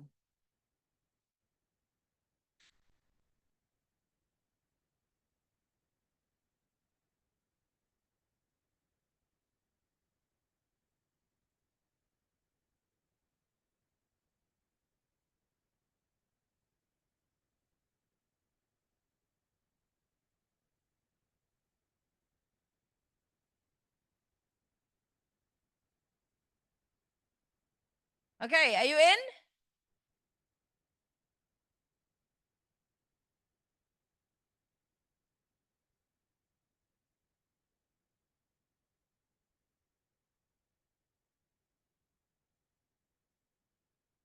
So this is just an example. Once you log in, you'll get into this page. Once you get into this page, check on your personal information, whether it's correct or not correct. Okay, each one of you have your own information stated on that page. The one that very, very important that you need to pay attention to is your first name, last name, date of birth. Because those two things will identify you as a person anywhere you go. So your first name, last name have to be similar with the one that you have on your passport.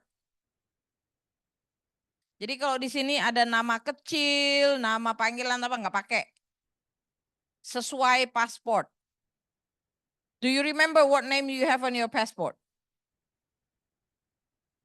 Do you? Guys, don't sleep. Do you guys remember the name you have on your passport? Answer me, please. Again. So put that. Some Indonesian do not have first name, last name.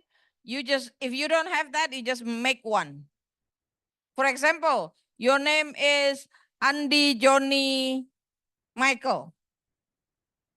I think if you have a name like that, you do not have a last name or a family name. So Andi Johnny Michael. Just choose Michael as your last name. But then you will be called Michael Andi Johnny.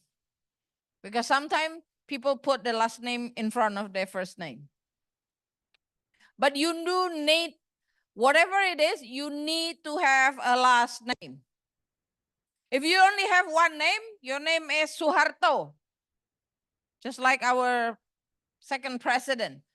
Then the name goes into the last name. You do not have a first name. But I don't think kids nowadays have one name anymore. Maybe in our generation, yeah. Bapak, Ibu. Those that come from Jawa probably have one name. Yes. Middle name goes into first name. First name, middle name. So your first name is actually your first name and middle name goes there.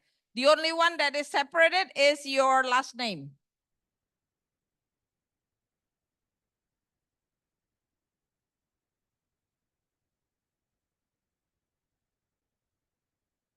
Nick. Nick is the number you have on your KTP, right? Check whether it's correct or not. Because now in Indonesia, that become our identifier. If the nick is wrong, then could be the wrong person. And like I said again, date of birth.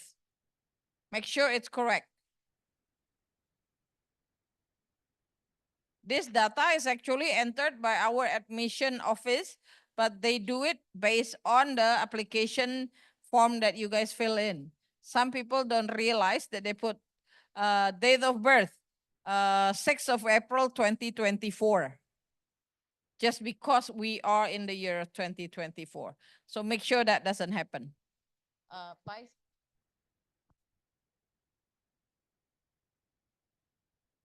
Place of birth, but what important is to check on the date of birth.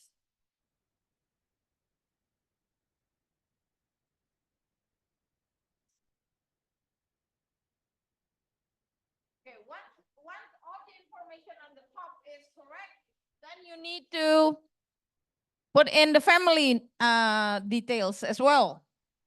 So you need to add your father's name, your mother's name, and their phone number. That's important.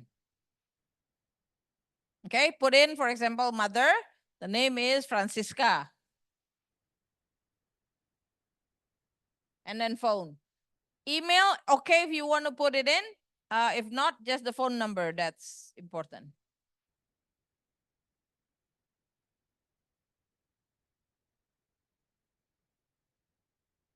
Full name.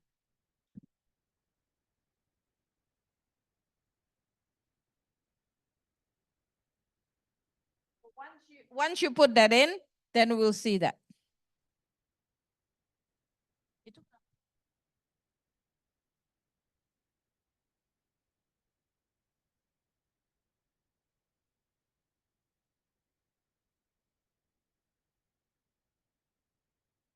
So most of you probably already have that information added, right?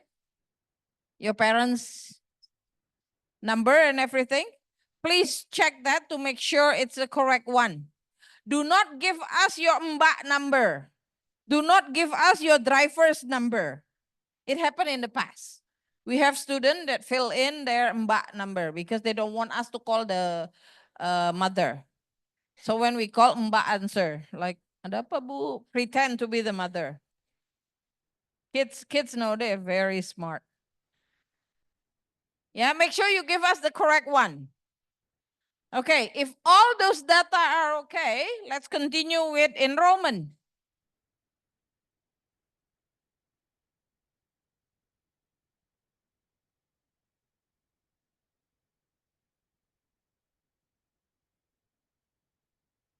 Okay, and then you have to fill in all this form. You need to fill it in and sign it. Book regulation, that's stating that you understand the regulation about book that you borrow and all that kind of stuff. You need to sign that, print it out, sign. And then next one.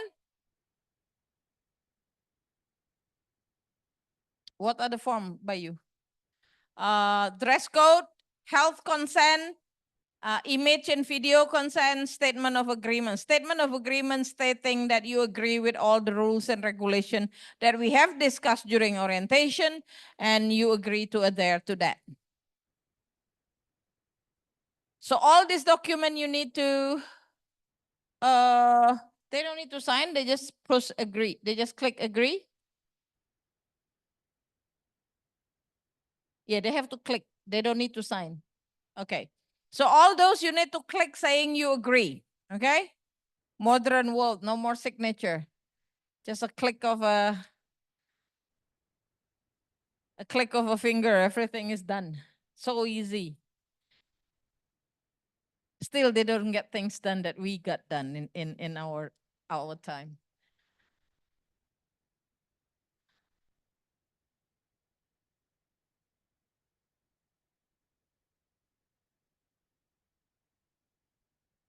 Okay, next, Bayu.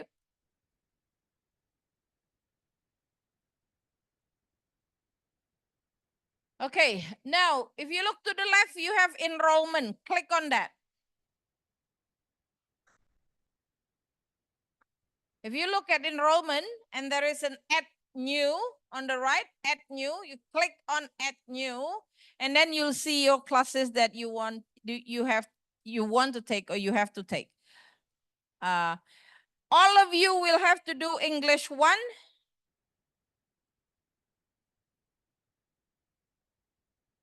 So you click on English 1. But you don't cancel mine. And then English is a compulsory unit. Everybody have to do English 1. The second one that I guess Henderson already talked to you about this. The second one that we suggest students do is actually ICT. The thing with Mufy is you need to make sure that you get the highest score possible. Because Mufy is just a way for you, a stepping stone for you to go into the university that you want to go to. Some university required a pretty high Mufy score. Why do I feel like you guys are not listening to me?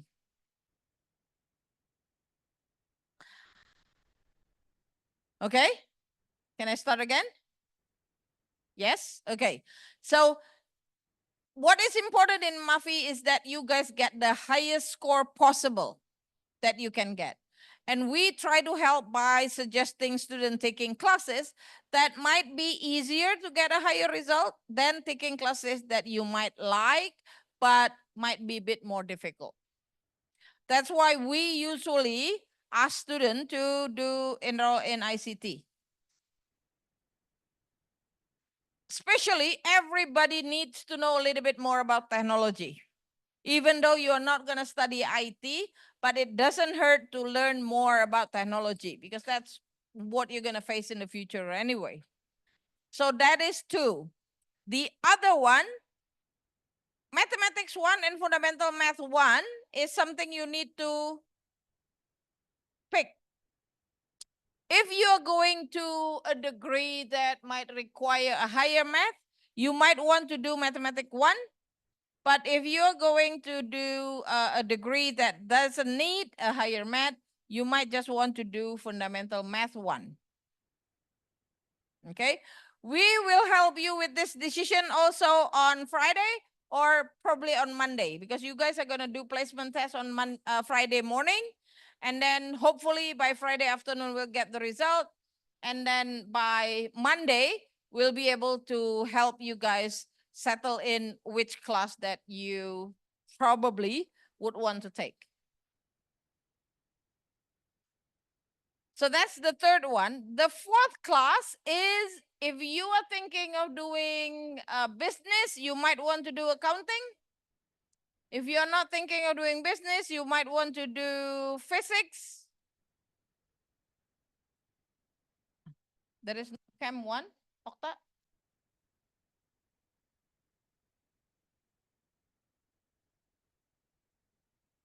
If you don't want to do, okay, physics, here it said physics 2. Because physics actually 1 and 2, you could do 1 before you could do 2 before you do 1, or you could do 1 before you do 2. So it doesn't really matter. This semester, we happen to offer physics 2. So you do that. If you don't want to do physics, we also have chemistry available. If you want to do something like biomedical or biotechnology, things like that, you might want to do chemistry rather than physics. Okay, when you are done, it might look like, okay, I'm doing business, so I'm going to do that. My math is not good enough. I'm going to do fundamental math. That's what my enrollment look like, and I'm going to save it. So on your page, the front page, it should look like this.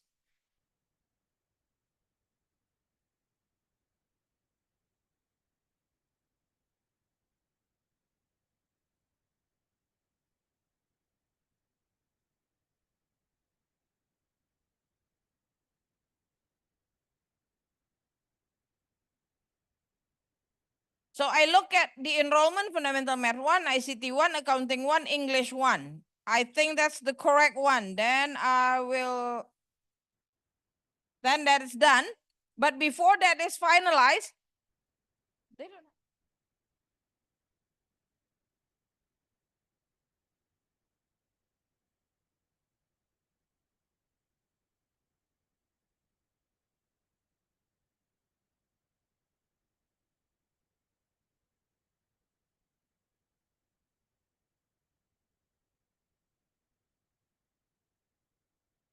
So if you see this on your page, then you're done.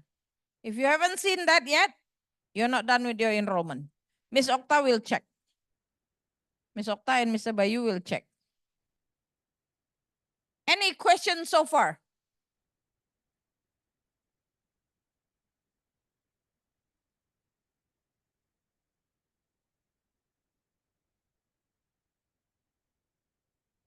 If there is no question, I think your enrollment is done. We are almost at the end of the program. Just one thing I want to again remind you and also the parents, they will have a placement test for math on Friday, 8:30. Please come on time because it's going to be done online. And please don't forget to bring a laptop. Okay, because your test will be done online, so you will need a laptop to work on. We will do it in this room. So on Friday, come into this room 8:30 in the morning. Anything else? Udah semua belum tak?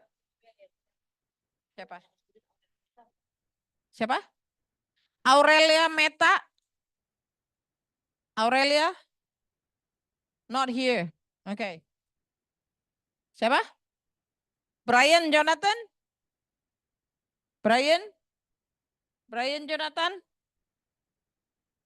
Nobody with that name? Not here.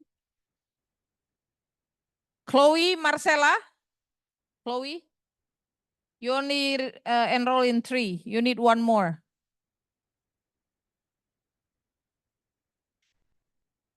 For now, just do accounting because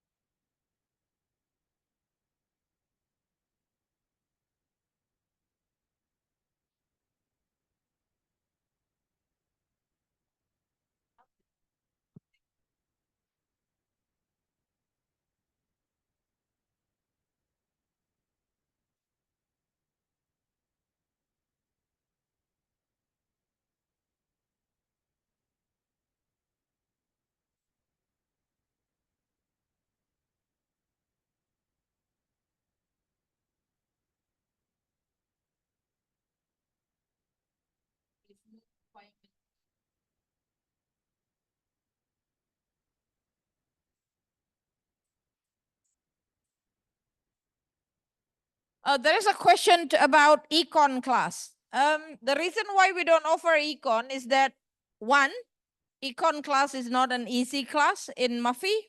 We have offered that class in the past, but the grade the students are taking are not that good. And also, there is no required business units in the foundation. But if you think about it, econ is a subject where you could learn on your own because most of the thing you learn in econ is something that you memorize, you understand, you memorize. However, accounting is a different thing. Accounting is like math. You need to have a good basic to build on so that accounting classes in the future will be easier for you. That's the reason why we are offering accounting and not econ. But if many of you want to do econ, we'll take a look at that and see what we can do. But so far, for now, econ is not on the schedule. Okay?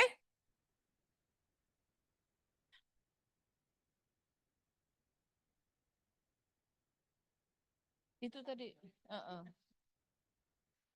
Ya.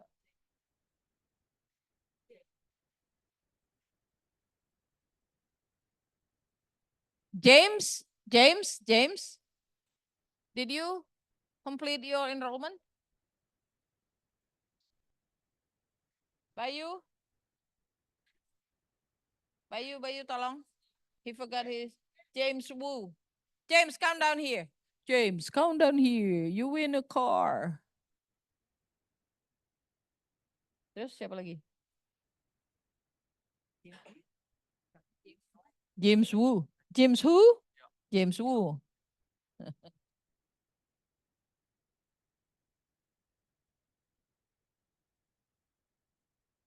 1 to 8. 1, 2, 3, 4, 5, 6, 7, 8.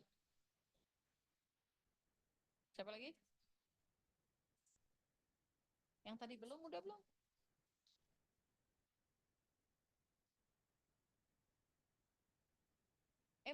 Pak, kalau yang Maureen.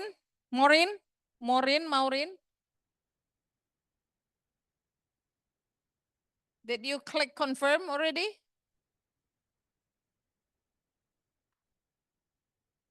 You just did?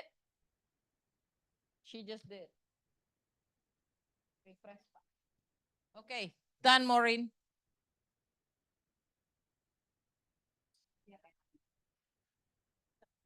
Hang on a minute. Siapa? Sharon? Sharon Michaela. Sharon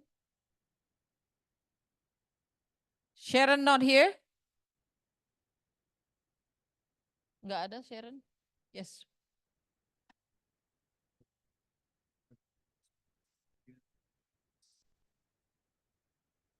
Math placement test, can they use calculator? Yes.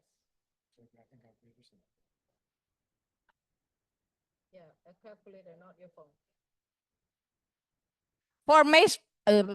For math placement test, you can use a calculator, but just a regular calculator, not a programmable calculator. Okay? Not programmable calculator, just regular calculator and not your phone. You have to use a physical calculator and not your phone. Sharon Crystal? Not here. Terence yang tadi pulang. Oke, terus? Timothy? Timothy? Timothy?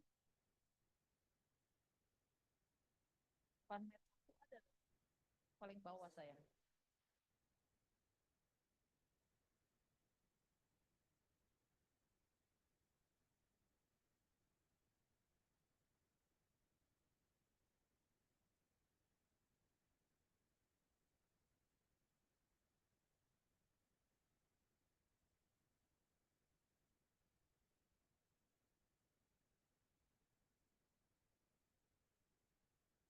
Because you put on science for your study plan.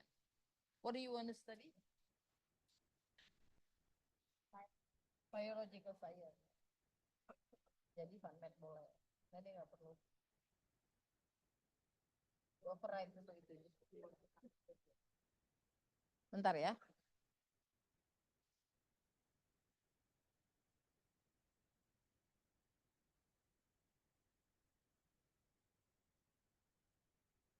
Udah. Just refresh later on and then you can do it. Add new and then add whatever. Siapa lagi?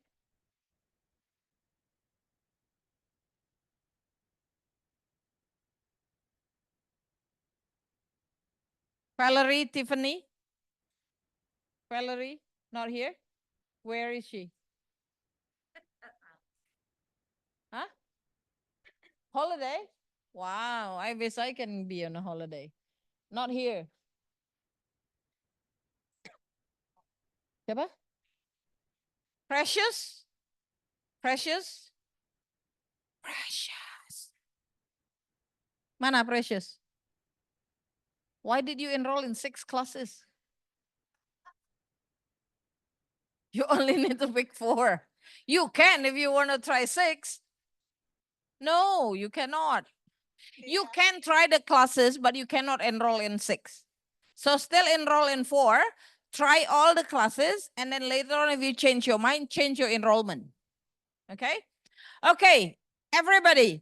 The first week is a free week. It means even though you're not enrolled in that class, you can sit in that class. For example, for now you enroll in fundamental math, but you also want to know what the math class is about. So you could also sit in math class, as long as the schedule does not clash. And for now, the schedule is not available yet. We will give it to you by Friday. Okay?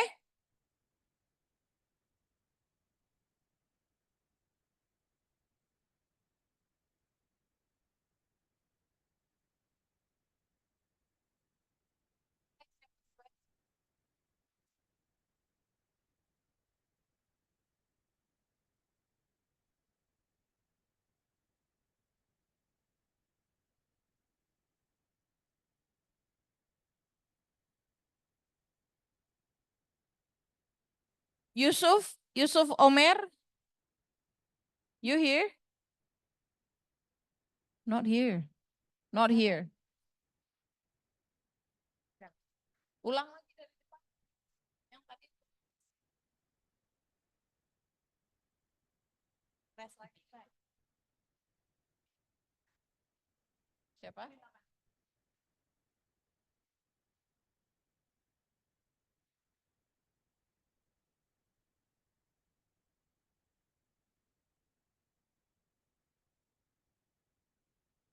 Kimberly Eliora?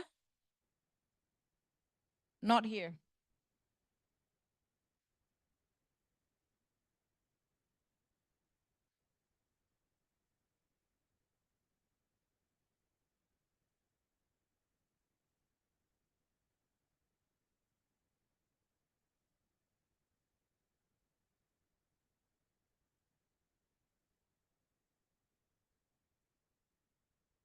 Siapa yang online?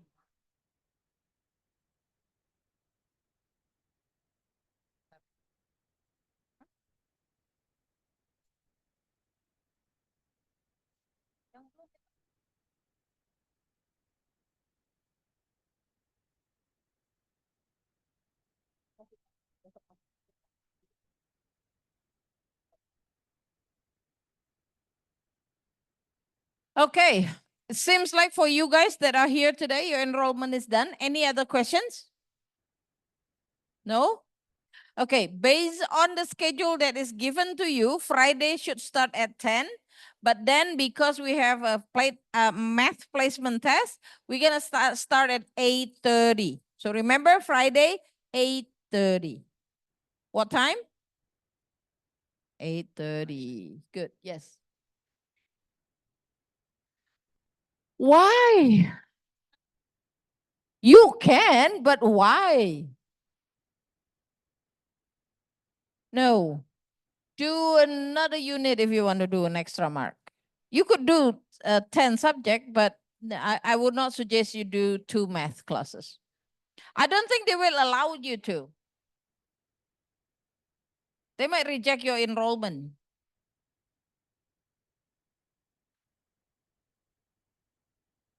Any other questions? Any other questions? No? No? Bapak, Ibu? Any questions for us? Yes?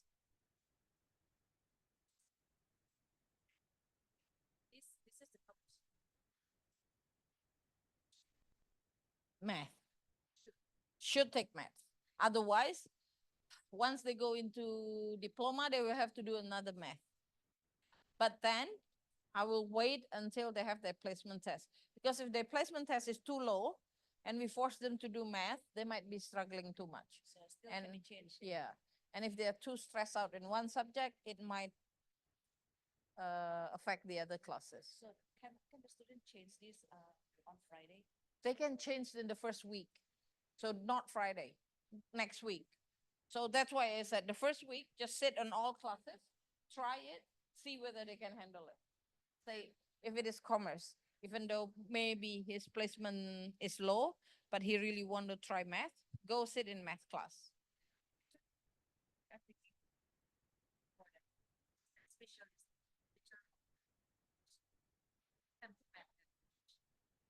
I will check in. What's his name? Catherine. Heru. Catherine is doing Bachelor of Accounting. What kind of math does she need to do? Can you check, please? Yes. Yes, we'll check. So the question is, how do we decide on which math class the student need to do? It depends on what degree they want to do in the university. We are going to have a consultation session with the student on Monday to fit in what they want to do and the level of math that they have. Because if we force them to be in a math class when the placement test is too low, then the students struggle so much and put stress on them, and that affect the result of the other classes. So I'm asking you all to also be a little bit more realistic about the students' capability. So again, I've been in this place for too long. Based on my experience, the students are forced to do math. We have some student that failed the class 2 or 3 times.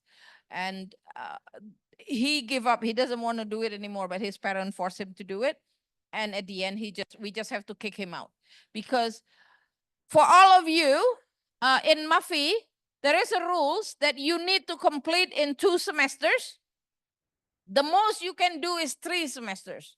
So that means you could only fail 1 class once. Say you failed math 1 this semester, next semester you have to do math 1 again before you can take math 2 in the 3rd semester. And that is already a special enrollment in the 3rd semester. Because Mufy is supposed to be done in 2 semesters. Okay?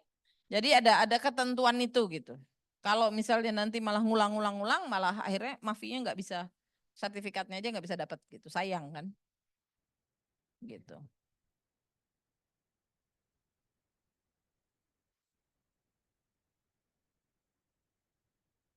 No, I would just say chemistry might be better than physics. I don't think doctors need to know about physics. Could be a better combination. Not compulsory. I think it's only math for medicine, if I'm not mistaken, chemistry and math, if I'm not mistaken, but I need to check again. Yes. Yeah. Choosing the wrong subject. Yes. Ibu.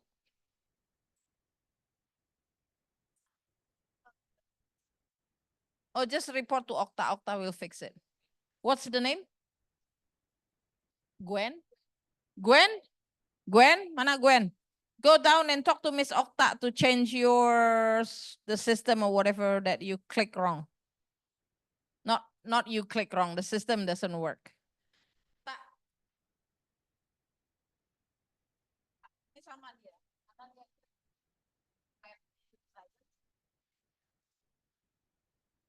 Any other questions? Bapak Ibu? Yes.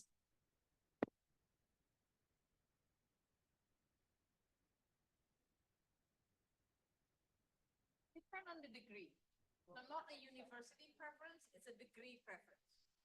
So if say you go to Monash, they take both classes. But if you want to do commerce, for example, you will have to do math. But if you do business, fundamental maths is enough. So it's not about a university you want to go to, it's about the degree that you want to do. I can check, but computer science is a big umbrella and there is a specific degree in it. So we need to look at a specific one. But just talk to our admission officers. They will let the students know which one they need to take. They can do it today if they want to or tomorrow. And then we'll do the test on Friday and still have a discussion on Monday anyway. Yeah. Any other questions? If there is, Okta, are we done? Are we done? Everybody done? Okay. Okay. If there's no more questions from the parents and from the students, on behalf, you do have a question? Yes.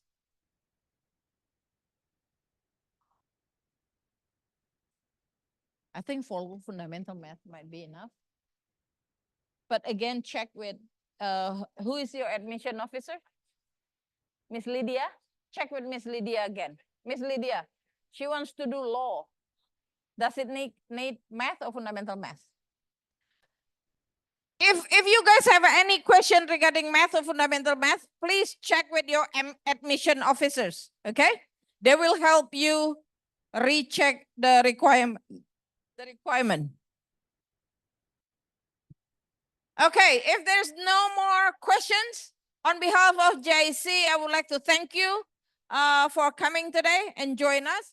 And for the parents, on behalf of JIC management, I would like to thank you for trusting your kids into our program. I promise you we'll take good care of them, but we do need to have a cooperation from you to push them forward.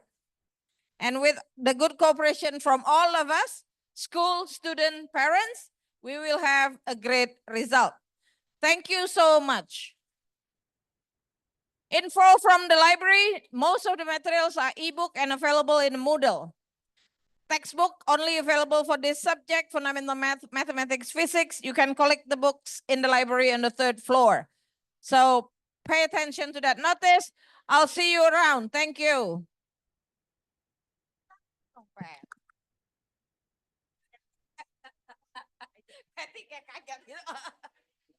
Apa ya yang tapi subjeknya apakah kamu sudah mendaftar? Oh, sorry.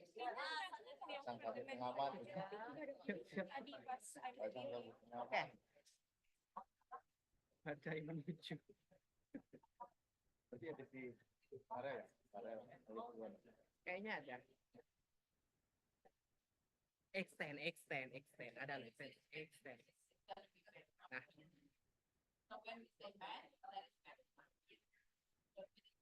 Oke, yang ini sebentar kamu naik.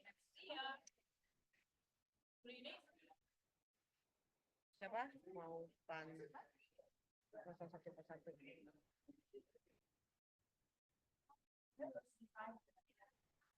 Siapa namamu?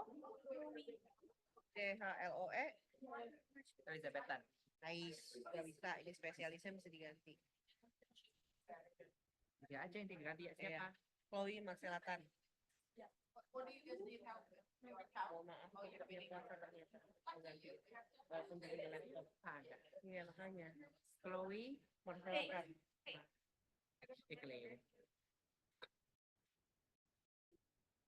Chloe persyaratan ganti apa? Bisnis.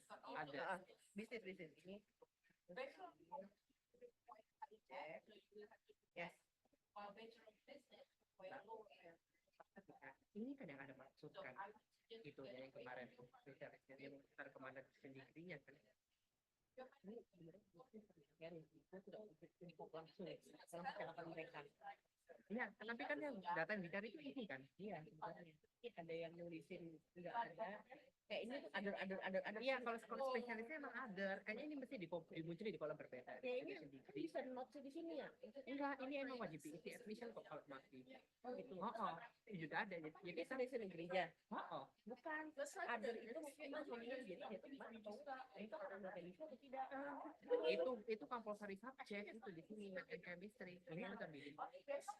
Boleh pakai laptop atau iPad? Laptop. Laptop is easier. Because with iPad, kamu udah? Coba lagi. Ininya. Ya ini nanti akan diganti sama Miss Lydia, tapi nanti aja. Kalau yang ini juga nanti akan diganti sama Miss Lydia. Nah, kamu tinggal ganti HP kamu aja. Yang ini kamu unenroll. Oh iya, udah aja. Ini kamu lihat dulu. Delete. Baru lagi.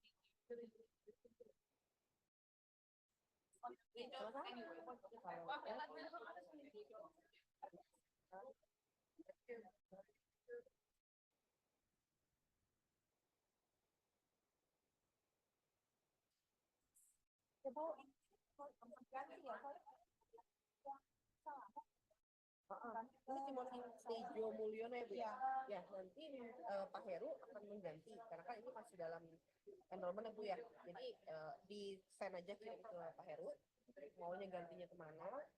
Nanti akan Pak Heru langsung ganti gitu. Nah itu kalau persyaratan subjeknya itu Animat kan soal maksudnya pokoknya ntar ada iya itu harus Animat colokan oke udah pilihannya udah yang cek udah oke iya benar ini karena ada beberapa juga yang masih belum diganti karena kan Pak Heru juga ada di sini jadi setelah ini baru mereka akan ganti lagi tapi jangan lupa untuk kirim pesan ke Pak Heru biar dia juga nggak lupa gitu kamu kirim pesannya ke Pak Heru Pak tolong diganti gitu pokoknya yang pastinya udah oke ya si itu format kan ya udah pilih tadi ya oke pokoknya udah bisa ya jurusan chemistry dengan format ya oke kamu yakin chemistry bisa karena chemistry cukup susah loh ya maksudnya menanyakan lebih yakin aja sih Bu ada fisik jadi dipastikan aja yang sebenarnya butuh tuh chemistry or physics atau harus chemistry aja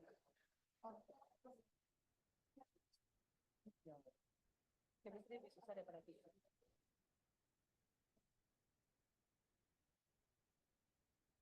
ya itu kalau misalnya dia memang suka chemistry ya seharusnya bisa dong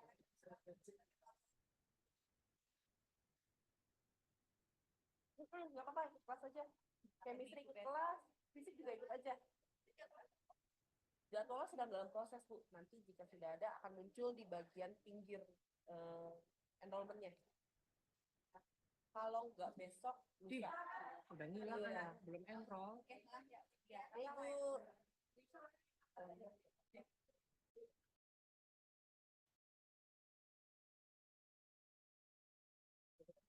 meeting nih pengen meeting ya saya